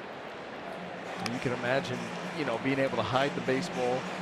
Some Hitters feel as if it's on them quicker than the gun tells you that it should be. Well, you know, some of the hitters who were talking about Max Scherzer last night, not only does this guy combine elite stuff, but then you think about the deception that he brings. And it might have been one of the Rays hitters was talking about the fact that it looked like the ball was just coming out of his armpit. And you know, he's got that lower, you know, arm angle where it's not that he's getting underneath the baseball, but it's like he's driving that fastball uphill when he wants to do that. So you see this thing coming out of his hand around the armpit, and as you're trying to get on it, it's like this thing just keeps climbing as it gets close to you. You combine that with his slider, the changeup, you know, the whole arsenal. 3-1. Severino skies it into short left, and Johnny Field right behind Wendell makes the catch. So 2 outs. Coors Light refreshing finish, and Boy, he had a great beginning and middle, and after 8, that was his finish. But boy, what a night. Rays finally got to him for a couple there, but he was dominant. You know, the fact that he was able to keep, you know, his pitch count under 100. Now, granted, it was 99 in 8 innings, but with 13 punch-outs. Yep.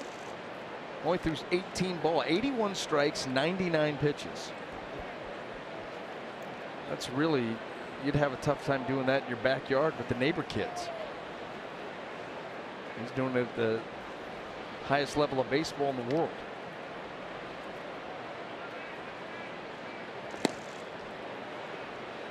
Oh, 2 count on Roark.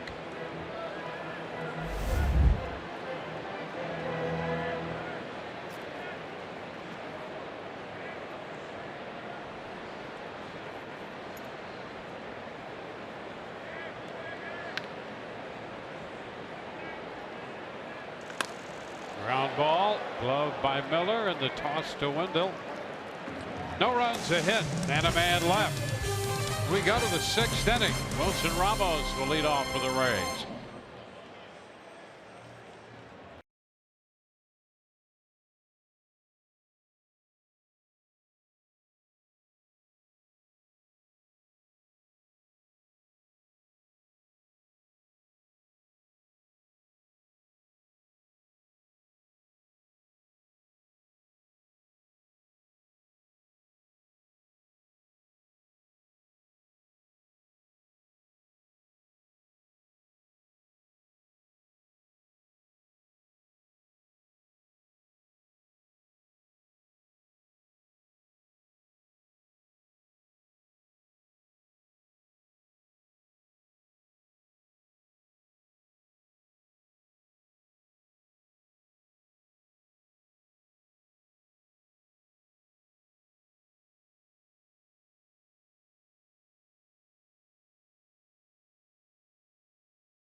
June 30th back in 2006. Carl Crawford hitting a pair of 2-run home runs at RFK Stadium here in Washington, D.C. Carl finishing today 3 for 4 with 4 runs batted in. The Rays defeated the Nationals 11-1. Rocco Baldelli also homered in that game.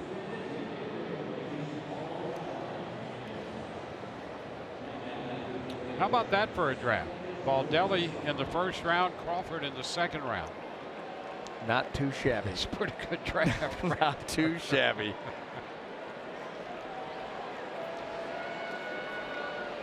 Well, we go to the 6th with Ramos leading it off. You hope for a draft like that. Absolutely. You can't even envision both of those guys, I'm sure, hitting the ceiling, what they thought they were capable of. It would be nice to see Rocco Baldelli be able to, you know, play as long as he would have hoped. Yep. With his skill set. Of course, Carl Crawford had power, speed. 1-1 the count to Wilson Ramos.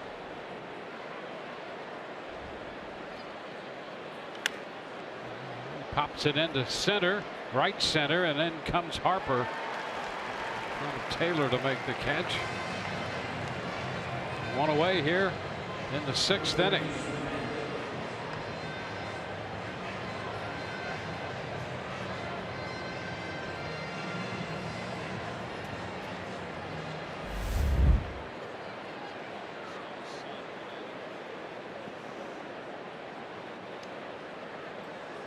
Here's Matt Duffy. 1 ball and no strikes.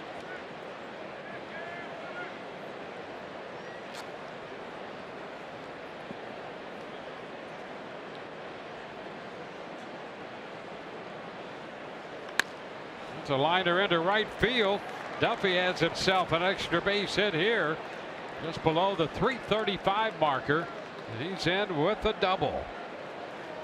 Well, he came into this game leading the major leagues against right-handed pitching, hitting 366 off righties, and he picks up his 9th double of the year right here. Yeah, on a fastball. And we already talked about how, he has really done a great job of handling the fastball here in 2018, and another opportunity for the Rays to continue to chip away at this lead. Yep. How about that? Come in 402 off fastballs. Brad Miller 2 for 2 today. Who knows if Miller gets hold of one, you got a brand new ball game right here. And he is 5 of 5 in his career with 2 doubles off Tanner Roark.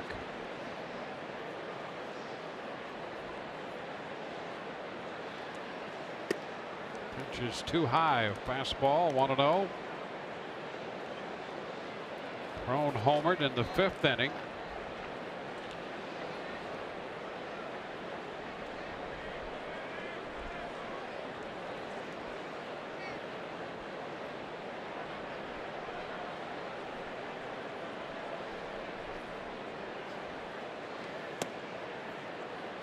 One and one. Miller entered the game as a pinch hitter and double last night.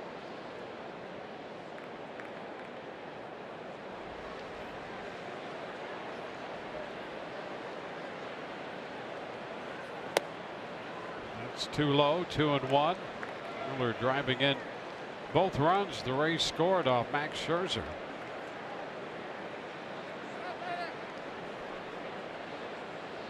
Now Duffy's at second. And 2-1 to count on Brad Miller. Pops it foul. That will carry out of play. He got ahead last night. Well, he did a great job of staying on that changeup and driving it to center field. I mean, with authority. And that allowed the Rays to cut that 4-0 lead to 4-2. Gave him a chance.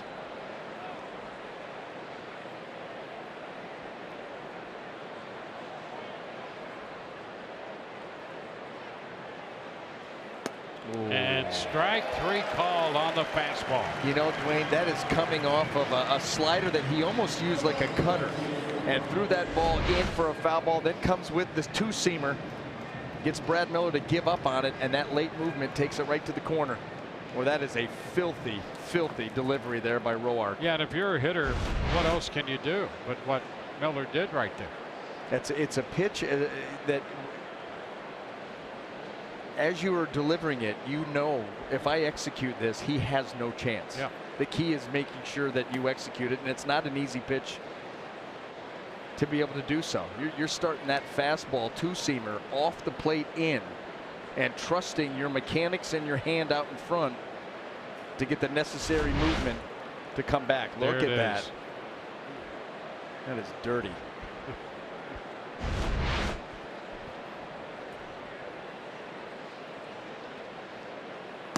Gomez ahead in the count, 2-0.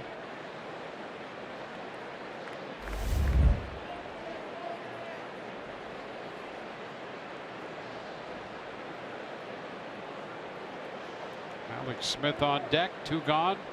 So Gomez trying to pick up the run. There's a fly ball into left. Soto will go back and at the track makes the catch. For the Rays, no runs. Double and a man left. 6-2 Nationals.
T-Mobile will donate $1 to support veterans.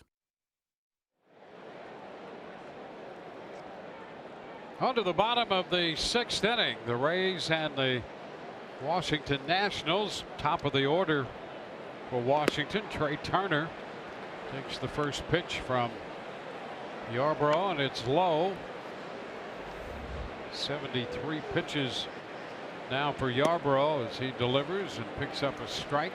Yarbrough followed Johnny Venters to the mound.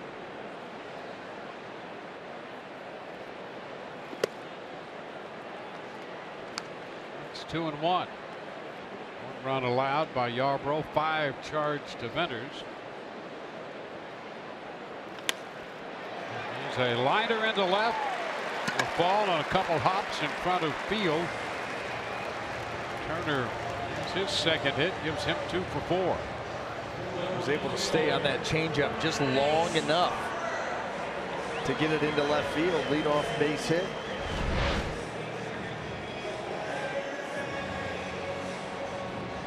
He knew it right off the bat. It was not going to hang up long enough for Johnny Field to make a play on it. That's 10 hits for Washington.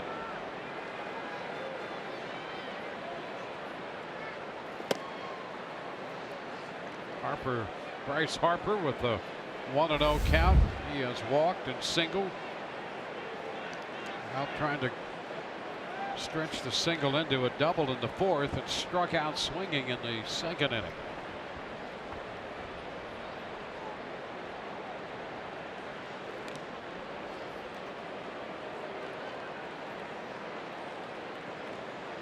Keeping an eye on Turner.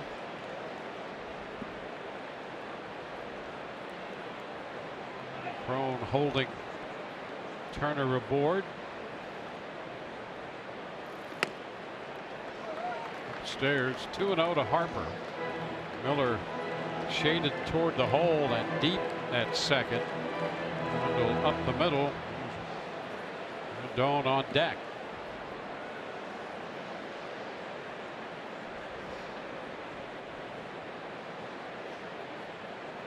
Runner takes off. The pitch is a strike. Throw down. Will not be in time. A stolen base. It's number 17 and 18 attempts for Trey Turner. Talk about picking the opportune times to go. Trey Turner. Boy, gets a good jump off the lefty Yarbrough. Not a very big lead and an awfully close play down there, but that little oven mitt gets to the bag first and able to hold on.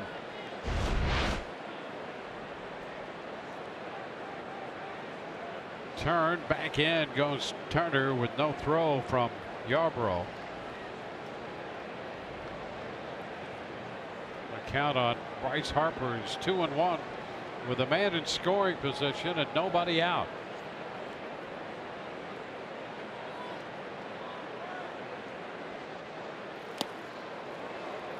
2-2, big cut there by Harper. And you can see how frustrated he is because that was another pitch that was down and middle away that he pulled off of. Hips fly open, the swing follows. Now that's middle in. That's a, you know, he's going to launch that ball, but middle away comes off of it. Stay right down there. And a cut and a miss, same thing. Yeah, and took some off. This time the breaking ball, but the same idea. Stayed down and away and let the swing mechanics take Harper off the ball and just does not give himself a chance with that swing.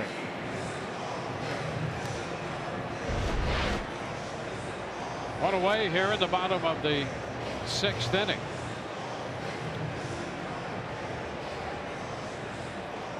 And Anthony Rendon with a double and a single, 2 runs batted in and 2 runs scored.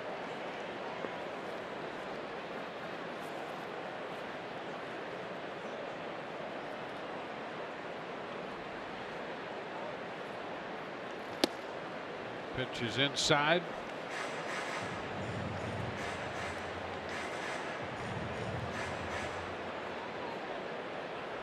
Rendon, 28 years old today.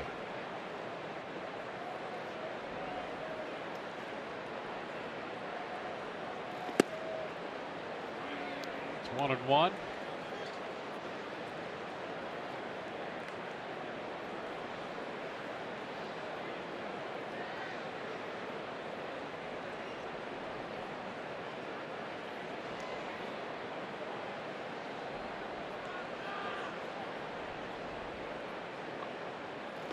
And a cut and a miss. Fastball up at 88, and he got it by Rendon. You know, that's one of those fastballs, Dwayne, where that perceived velocity gains some merit. That's an 88-mile-an-hour fastball, middle of the plate and up just a little bit, and completely beats Rendon.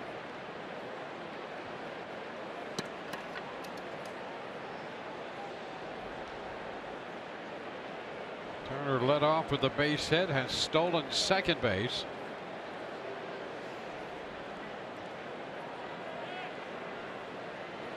Washington scored 5 in the first, added 1 in the second. The Rays single runs in the 4th and 5th innings. And a liner into right center field. That's going to get the run home. Rendon's going to dig for second base. That ball popping away for a moment out there in right center. He picks up his 3rd run batted in of the day. It's 7-2. Boy, and what a nice job by Rendon on staying on that pitch and not trying to pull it. You try to pull that, you're going to hit a 4-hopper to short. He just stays on it, lets it makes its move, and then just swats it out there into right center field. Beautiful job. Gomez trying to cut it off on the backhand. And Rendon winds up at second. 3 for 4 with 3 runs batted in. And now a strike to Reynolds. It's a pretty good birthday for Rendon. Boy, do you get the day game? They have an off day tomorrow. Ground ball shortstop. Wendell up with it. The throw to first in time. It's the second out. Rendon remains at second.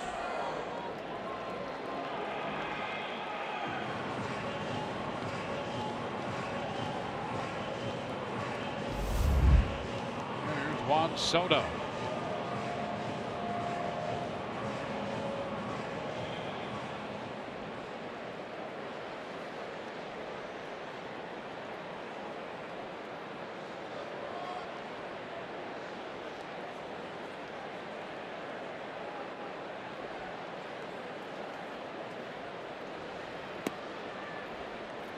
Takes the ball.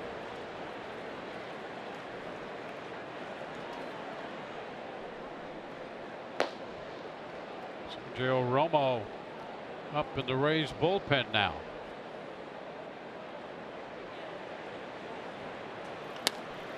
That's going to be a fair ball.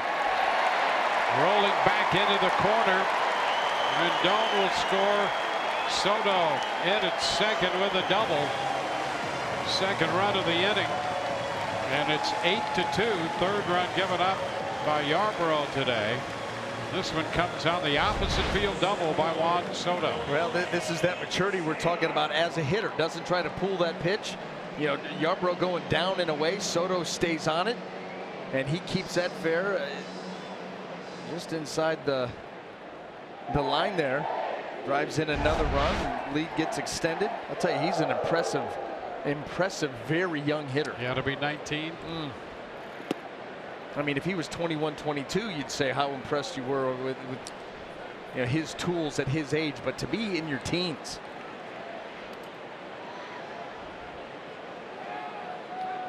Michael A. Taylor, a couple of runs batted in today. He takes ball 2. Taylor 2 for 3. It'll just be interesting to watch how the season plays out for him, the adjustments that are made against him, and what he's going to be able to do about it. That will be the next challenge.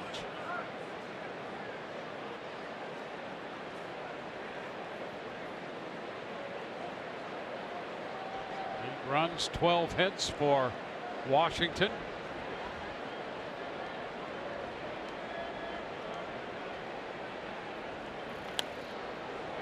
takes a big cut. That one out over the plate, fouled it back.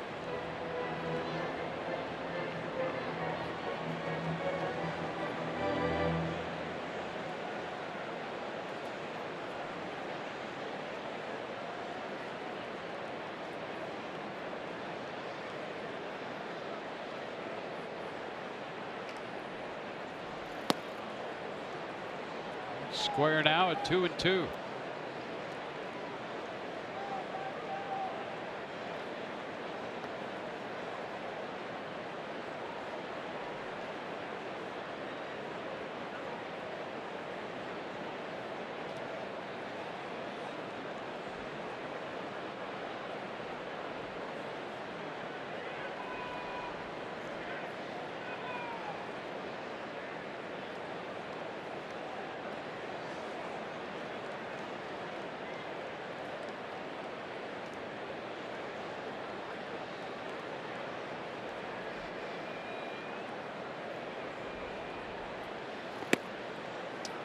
Now it's wide, and the count is full.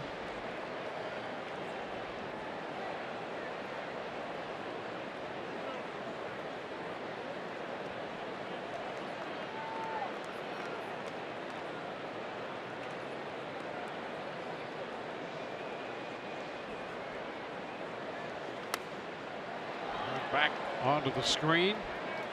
See another 3-2 here to Taylor.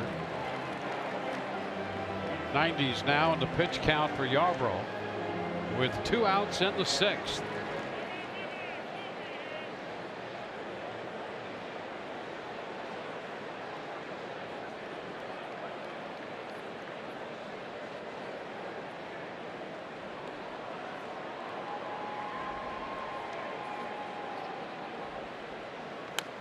It's foul back. Pretty good battle being put up here by Taylor against Yarbrough.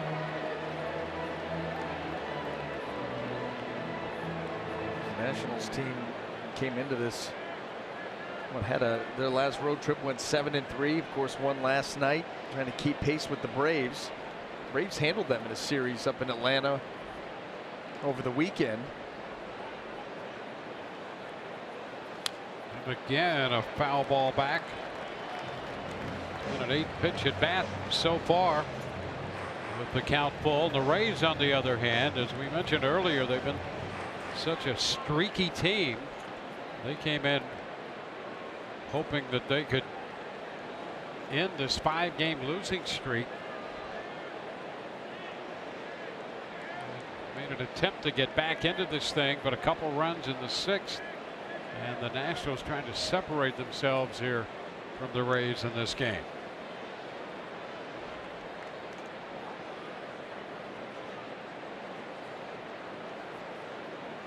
And he started on the base hit by Turner. He scored on the double by Rendon, and Rendon scored on the double by Soto. Foul ball right at the feet of Ramos, and we'll take another pitch, which means that this at bat will be at least a 10-pitch at bat for Taylor.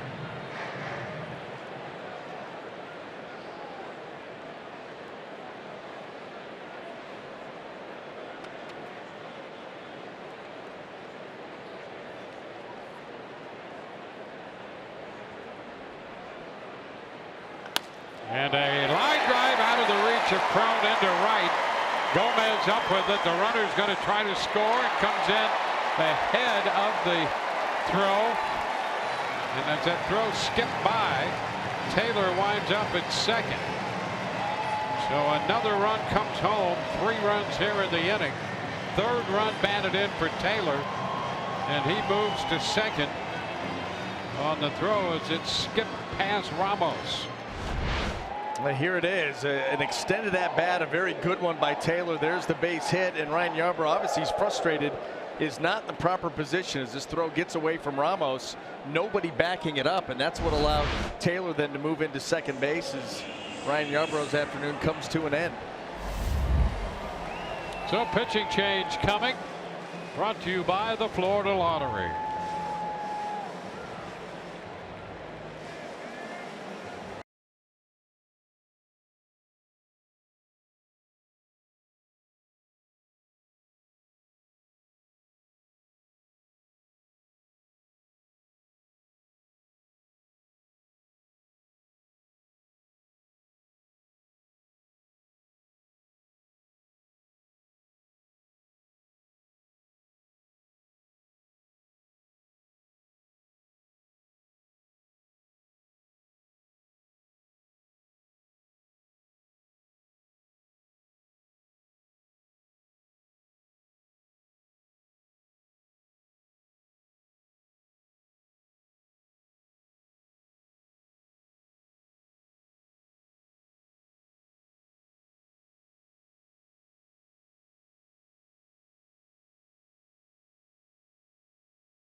way to the ballpark this summer through the Reading with the Rays program presented by Suncoast Credit Union. Kids receive prizes for reading and receive 2 tickets to a Rays game for completing the program.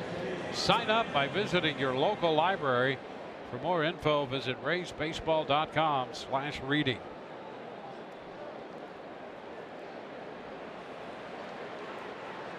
Sergio Romo, the new pitcher for the Rays, 3rd of the day. And his first pitch into Wilmer Depot is a strike call. Depot, the 7th man to come to the plate in the 6th inning. It's been a 3-run inning. There goes a man stealing 3rd. The throw down is wide, out of the reach of Duffy. And Taylor's going to score. So Taylor picks up a steal of 3rd and comes home on the wide throw by Ramos. That will make it 10-2. Taylor drove in the run. Boy, had a running start off second base too, and you can see the throw there from Ramos. Sales breaking ball down and in, and really didn't have a chance there for a play to be made by Duffy closing in.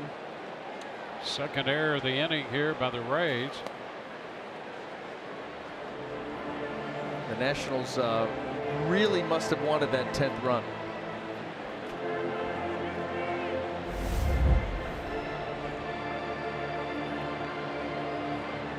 Taylor had gone to second on the error charge to Gomez. Stole 3rd and scored on the error. And a swing and a miss takes care of Depot. And at the end of 6, it's 10-2 Washington.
Started in the first when they scored 5 runs on 4 hits.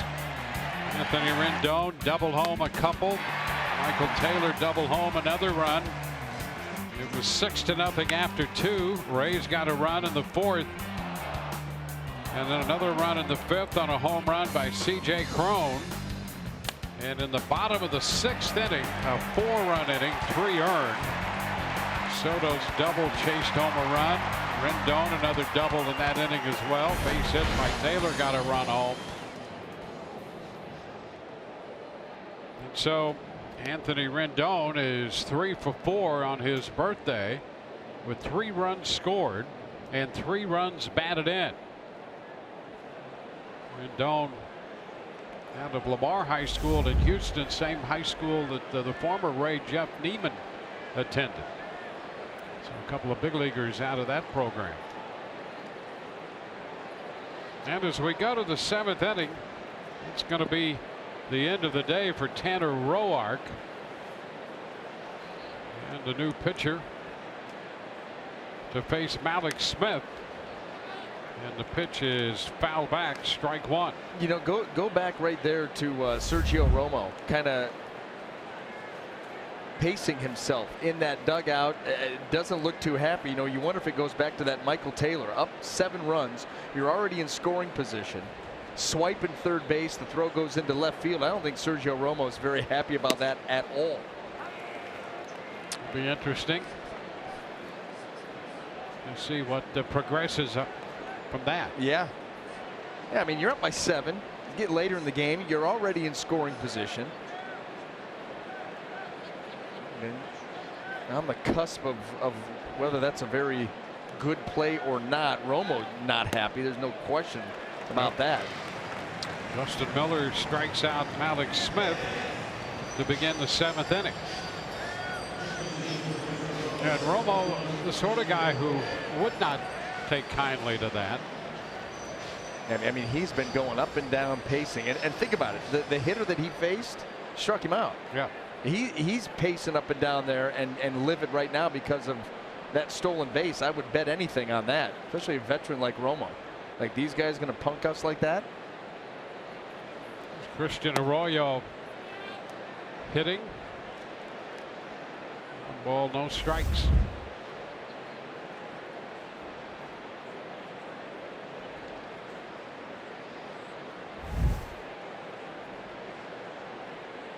Romo might not be too happy about coming out either.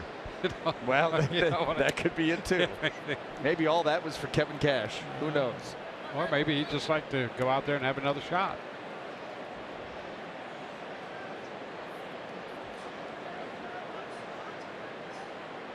Two and 0 the count on Arroyo.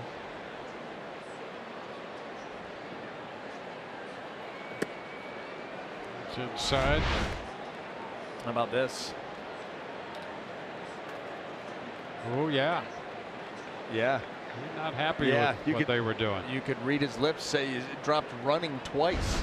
So he's talking about Michael Taylor. He's definitely not real happy about that move. Strike 3-1 to Christian Arroyo.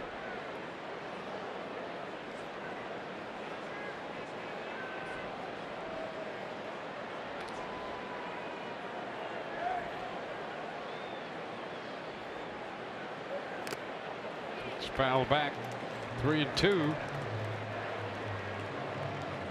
Roark for 6 innings. And now Justin Taylor. Almost exclusively fastball slider.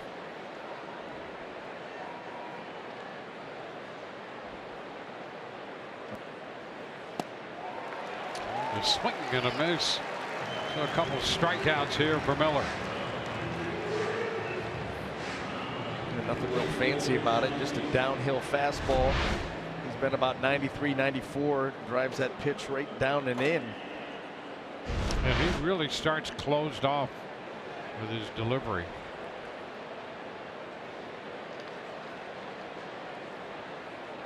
Try to hide that ball, you know, especially when you're a 2-pitch guy. Yeah, look at that. That's pretty extreme. It's funny how a little bit across his body. Strike the count on Johnny Field.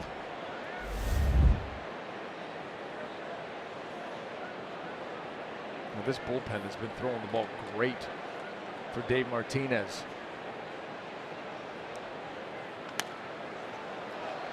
Field fouls it back. It's 0-2. They've only allowed 1 of their last 18 inherited runners to score, and their ERA over the last few weeks is just over 1, best in baseball since the 3rd week of May.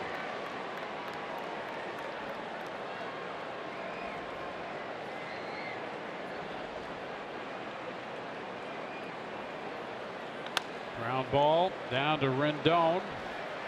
And the throw to first in time, and it's a 1-2-3-7 for Miller. 10-2 Washington.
On Fox Sports Sun is brought to you by your local Toyota dealer. Toyota, let's go places. And by your local Honda dealer. Temperature in the low 70s at game time here in Washington, D.C. On to the bottom of the 7th inning. And Diego Castillo will make his major league debut. Hard throwing right-hander out of the Dominican Republic, and you wouldn't be surprised if he hit 100. No, not at all. Huge fastball. Another one of those power arm guys that Kevin Cash has said is going to get some an extended look, and he's going to get put into some high leverage situations. This not being one, but hey, listen, it's your major league debut. You got to get it at some point. Well, Castillo recalled from Durham, replacing Chris Archer, who's out with that left abdominal strain. So the major league debut for Castillo in the offing. He'll face the catcher Pedro Severino. The first pitch at 96. Inside, 1 ball, no strikes. How about the movement on that pitch? I mean, that looked like a left-handed slider, left-handed cutter. This one is fouled and into the first row. Well, the glove came in handy. It's 1-1. Castillo with an earned run average of 1.03 at Durham. Covered 19 appearances this year. It's a strike. 1-2.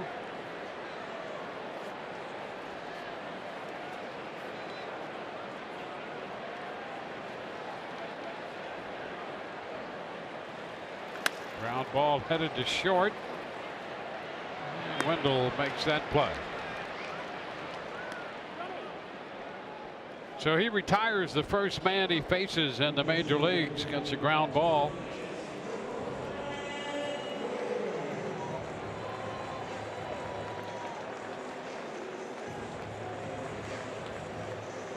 Now the pinch hitter for Washington, hitting for Miller, Brian Goodwin.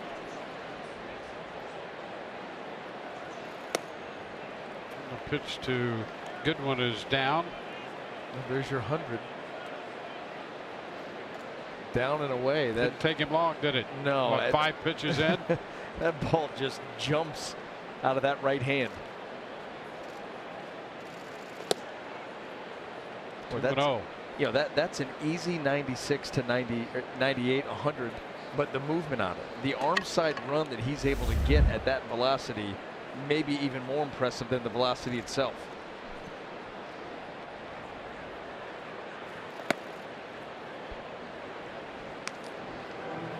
Three balls, no strikes.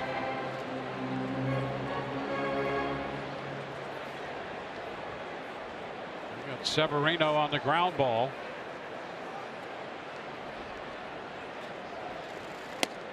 And picks up a strike. Fastball away, 3-1. Castillo, 24 years old. Trey Turner is on deck.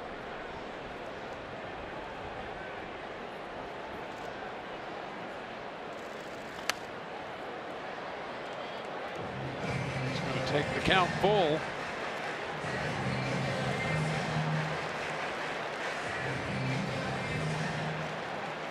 Diego Castillo on the hill for the Rays in his first big league appearance.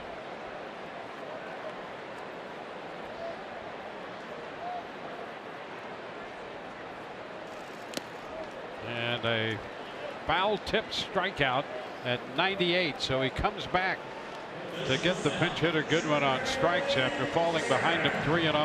Yeah, and it's a 98-mile-an-hour sinker is what that is. We talked about arm side run. Look at the sink. I mean, that right there is not fair.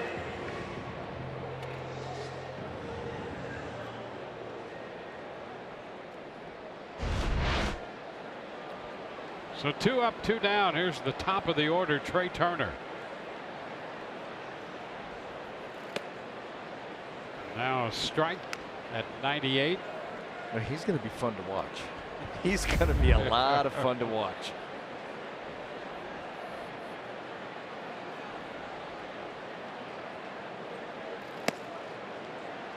And just missed with that one. 1-1.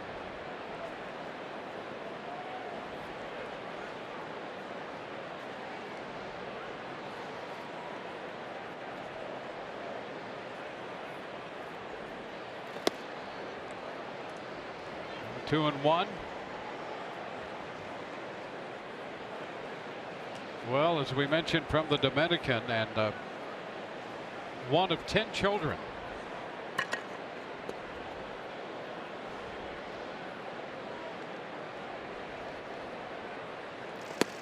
Well, think about strike, that. 2 and 2. So you think about that. You just put him out there on the mound. You lined up the other 9. There's your opposing lineup, and go to work. Yep. And supposedly a pretty good cook. This one is fouled up the right side and bounding toward the stands, holding the count at 2-2. Any idea what the specialty may be? A lot of chicken dishes. Pollo. Spiced. A little rice in there. Learned it all from his mother. Plantains. Yeah. It's a favorite of Orestes. Great stuff. Eats. Foul ball here, so it's still 2 and 2. Likes to eat those babies 2 at a time. Starting to get hungry. I know. It's a good thing we sit across the aisle from each other on the plane, though. That's right. Oh, foul ball. Somebody else's problem. Yeah. It's the only way to view it.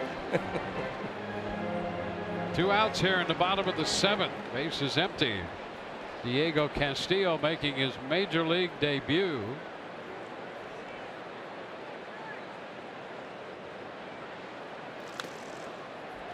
Another pitch foul. Venters started for the Rays. Worked a third of an inning, and then Ryan Yarborough worked 5 1/3. Romo and Castillo have followed.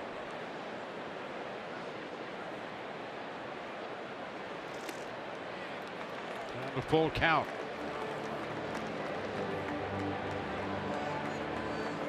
It's an extended at bat for Trey Turner.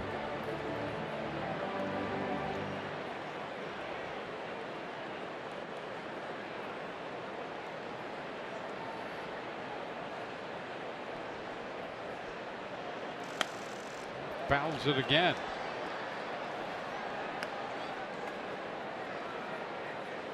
Well, Turner with his 2 for 3 today, 2 for 4 actually, made the last out in the first inning as the 10th hitter to hit in that one. Opened their first with a single and scored the first run of this game.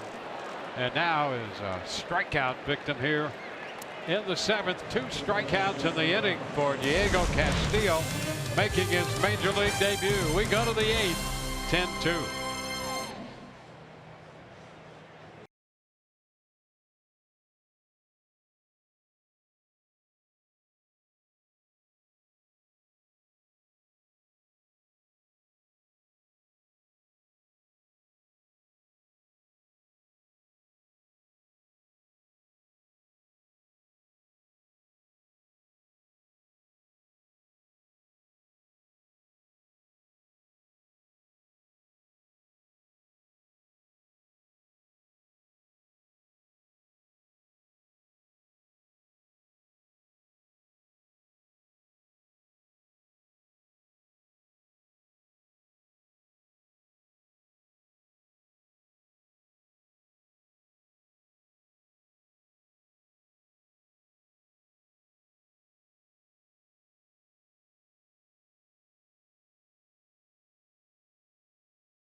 Thank you very much. Other Rays made a couple attempts at getting back into this thing, but the Nationals had other ideas, put 4 runs up in the 6th inning, and now Rays will see a hard-throwing right-hander Wander Suero enter this game, the 3rd pitcher of the day for Washington, with C.J. Cron to lead off the 8th. Pitch is up and away. Home run in the 5th inning for Cron, his 13th of the year.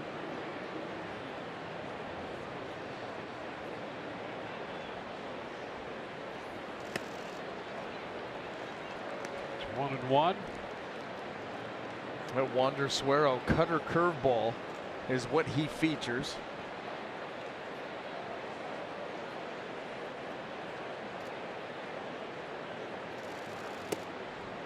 Now 2-1.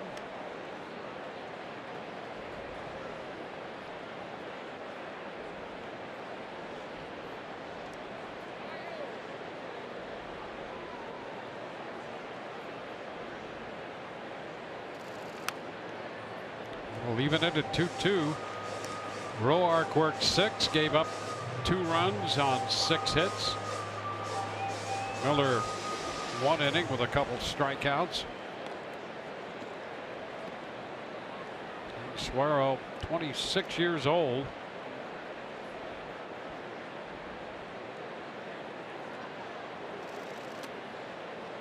Sends this one to the base of the stands, and the count is full.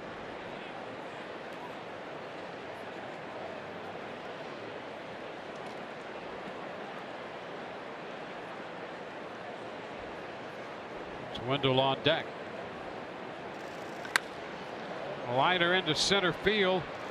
Taylor is there making the catch. 1 gone in the 8th.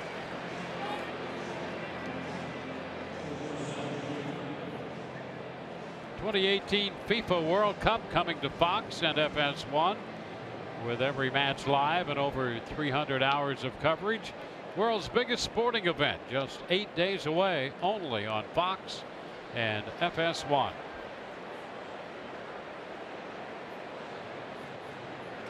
Joey Wendell.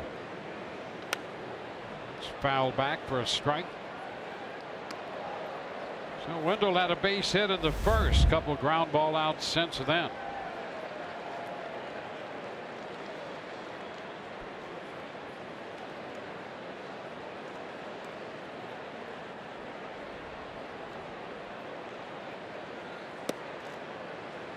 Oh, 2.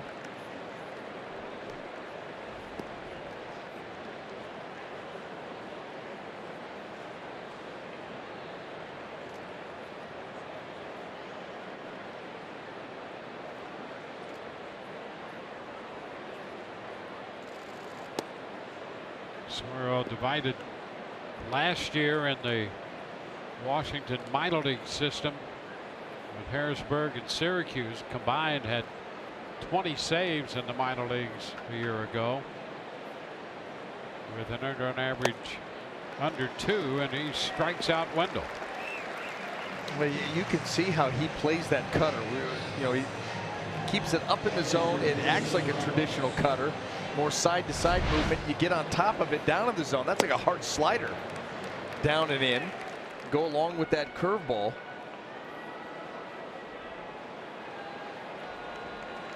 Nothing straight.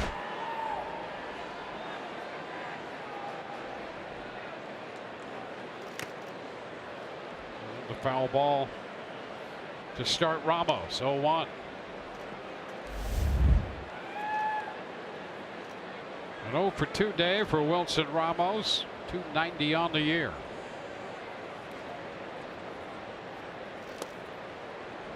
It's 1-1.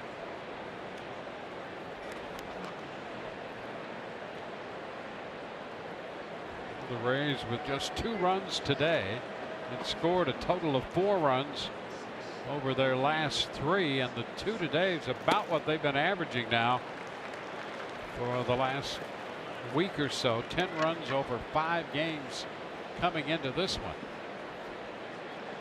and 2 runs again today.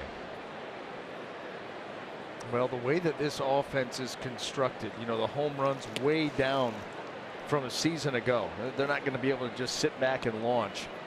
What they are capable of doing is putting base runners on, drawing some walks, you know, getting into scoring position. They need the big hit. This offense is predicated on the big hit, and those have been few and far between. You look at their numbers with runners in scoring position on this trip and during this little stretch of not much offense, and that's where they've struggled. Yeah, they've had this 5-game losing streak going and hitting under 200 on this road trip.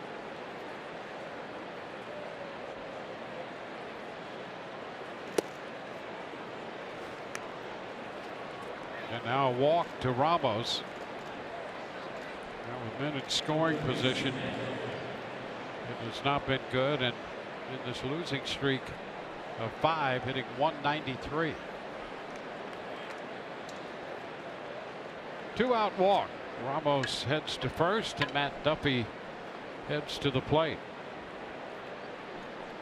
Well, think about who they've faced over that losing streak. You know, you had Mengden out in Oakland. Yeah, that he kid was can very pitch. good. Yep. Yes. Seattle, they're going to run out some guys at you that know what they're doing. You had Scherzer last night. Roark pretty good today. Duffy with a double in the 6th inning, 1 for 3.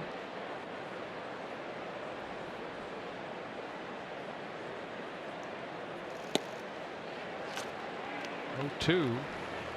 And really was pretty much during this losing stretch pretty much of the same, with Washington breaking out in front 5 in the first. The Rays have not held a lead in 4 of the 5 games during this losing streak.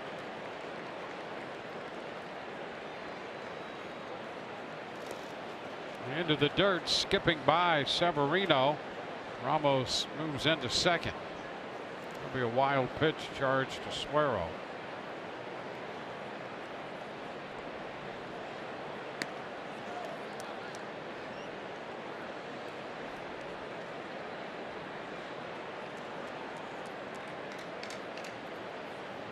Rays got single runs in the 4th and 5th innings, at the time making it 6-2 in a couple situations where a big blow might have made it a 2 or 3 run game. Here's another pitch that gets by, and Ramos will go to third. So back-to-back wild pitches from Suero.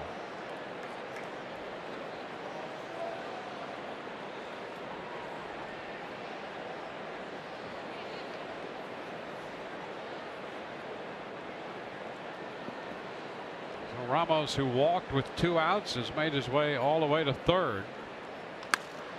Liner into right field. That will stay up. Caught by Goodwin. Brian Goodwin, who's out there now. Man left on base. Bottom of the 8th coming. 10-2 Washington.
cuts through the hype.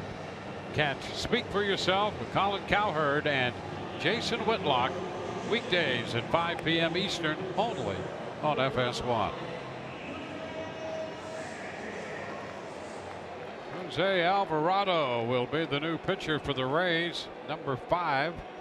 Castillo worked a perfect inning in his major league debut, picking up a couple strikes, and now Alvarado. On for the 26th time. ERA 2.84, 29 punch outs and 25 1/3. Fastball, another fastball that'll approach triple digits, this time from the left side. A couple of different variations on the breaking ball.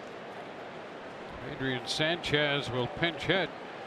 Suero was in the number 2 spot, lifted for Adrian Sanchez. The first pitch, 97 for a strike. Pitcher number 5 for the Rays.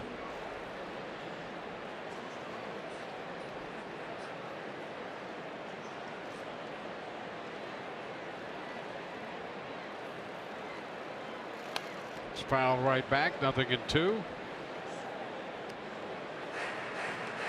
Suero lifted the pinch hitter. Suero, 1 strikeout, a walk, couple of wild pitches in the inning he worked.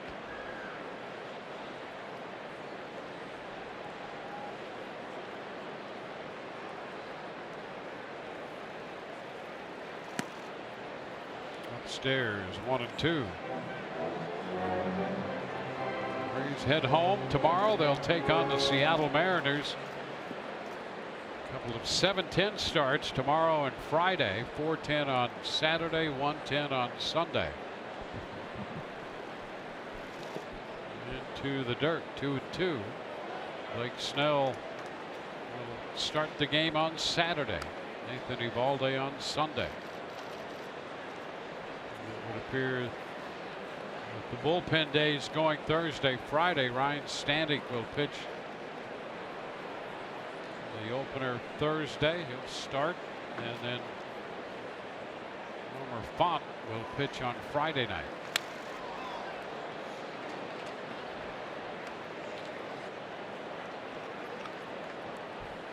Two count to Sanchez, opening the bottom of the 8th.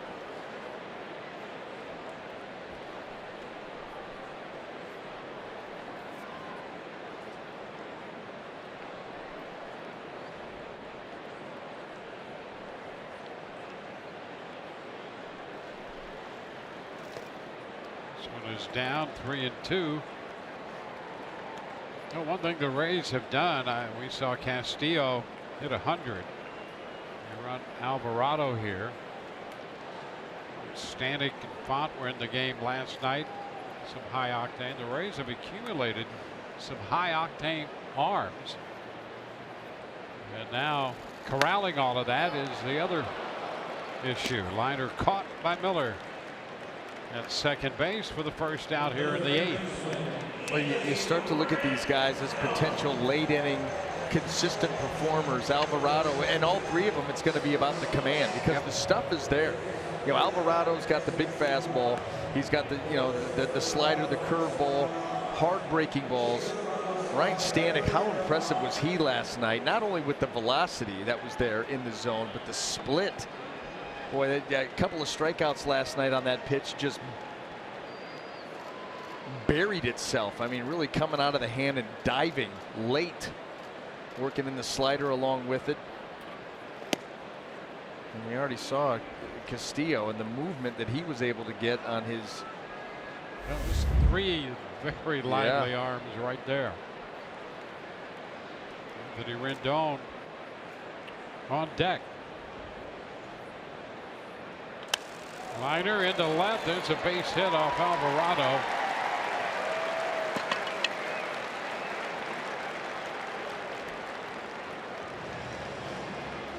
Boy, have a birthday, huh? Yes. A 4-hit day. Rendon 4 for 5. Going down and in. Look at him just follow that down. Not fooled at all. Mark Reynolds will hit. Doubled in the first, Rendon singled in the second, doubled in the sixth inning, scored all 3 times. Singles again here in the 8th. The only time the Rays got him out was on a fly ball to center field in the 4th. 1 strike. And now Reynolds hits with Rendon at first, 1 away.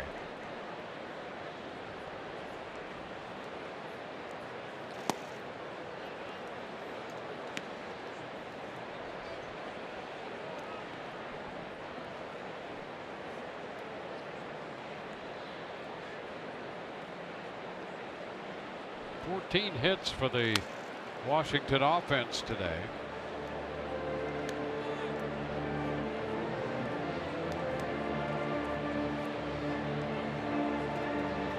Runs batted in for Rendon. Taylor with 3. Soto a run batted in. The pitcher, the starting pitcher, Tanner Roark, drove in 2 runs with a base hit in their 5-run first.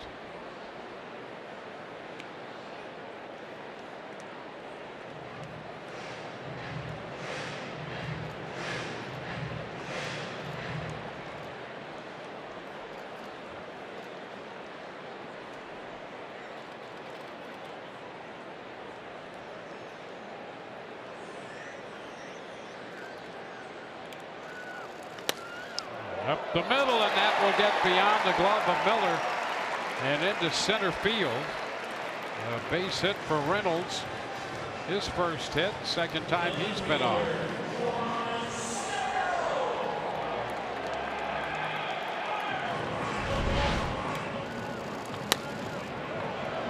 Tried to go behind the bat. Flag that one down. Jose Alvarado.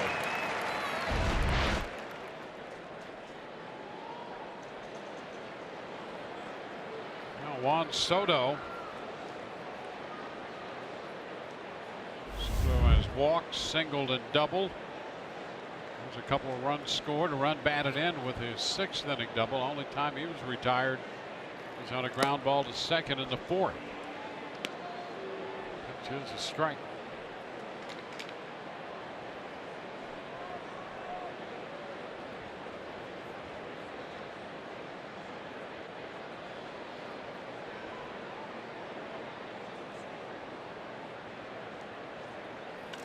Ground ball, right side. Taking it to first is Crone. That's the second out. Rendon goes to third. Reynolds trails into second. Soto out first base unassisted, 2 away. The hitter is Michael A. Taylor. And he has 3 hits. We get into the middle part of this order. 4 hits for Rendon, 2 hits and a walk for Soto, 3 hits for Taylor. A lot going on. First base is open. Yes, it is. What would Stan Williams do? And the pitch will skip past Ramos, and a run is going to score. Rendon crosses the plate, scoring his 4th run. It's now 11-2. Boy, it started out poorly, and then look at that movement down 98 miles an hour with really good sinking action, and it gets right through the 5-hole of Wilson Ramos.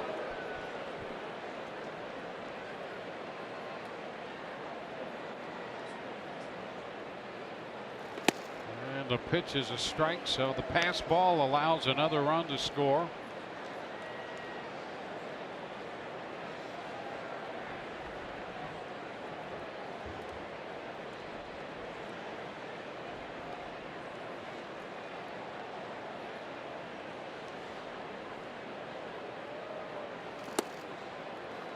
It's 2-1.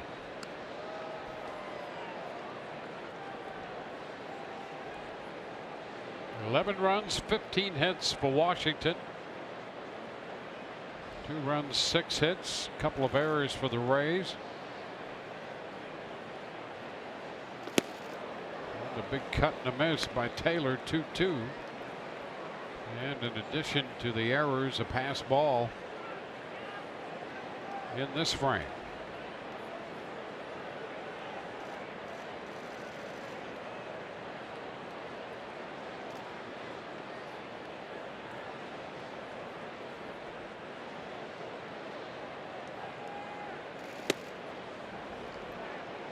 Full count.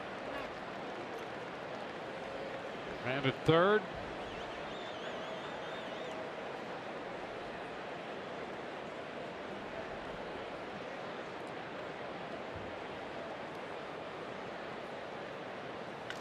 And the ground ball to third for Duffy. His throw to first in time for the Rays. They'll come in to hit in the 9th inning with Brad Miller due to lead off.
To the 9th inning. Matt Grace, the left-hander, is pitcher number 4 for Dave Martinez. Roark 6, Miller 1, Suero 1, and now Grace. Well, he's on for the 11th time. He's got just about a strikeout an inning. Opponent's average of just 167.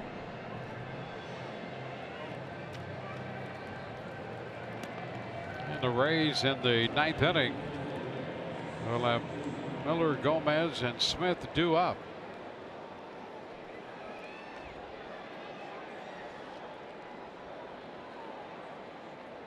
Well, Defoe goes over from second base to play shortstop. Sanchez stays in the game and will play at second base.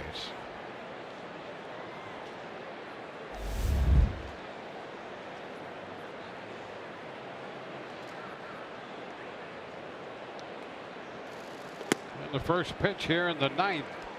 Brad Miller takes a strike from the left-hander. Gomez next.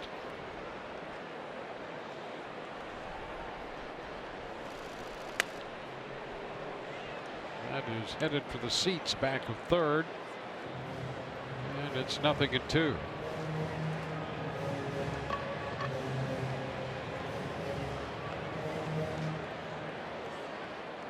Gomez. Nationals like Grace's ability to throw ground balls. There's one, but it's going to get through. Base hit up the middle. And Brad Miller is 3 for 4 today.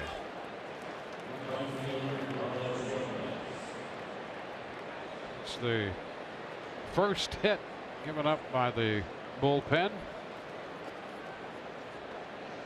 First 6 over 6 innings from Tanner Roark, then Justin Miller, Suero, and Grace. Grace touched for the single by Brad Miller. 7th Rays hit.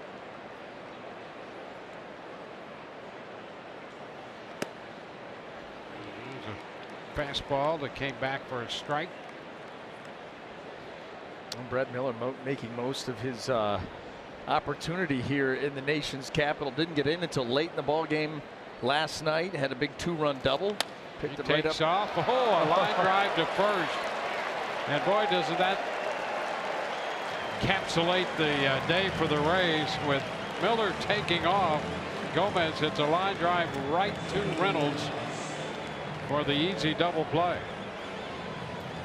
It just continues to go from bad to worse. There he goes. There's the liner. Mark Reynolds does not even have to move. Stick the glove up, and you're going to get a twofer.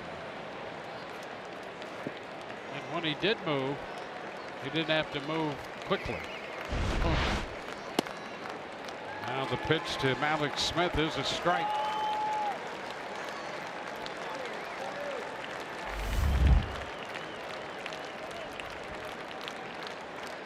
Malik's 0 for 2. He walked his first time. Bounces this one outside of first. 0-2.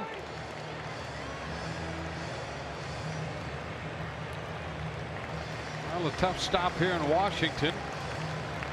Running into Max Scherzer last night, dropping that one 4-2. And down 11-2 this afternoon. A little bit of that one. And Alex is still alive up there.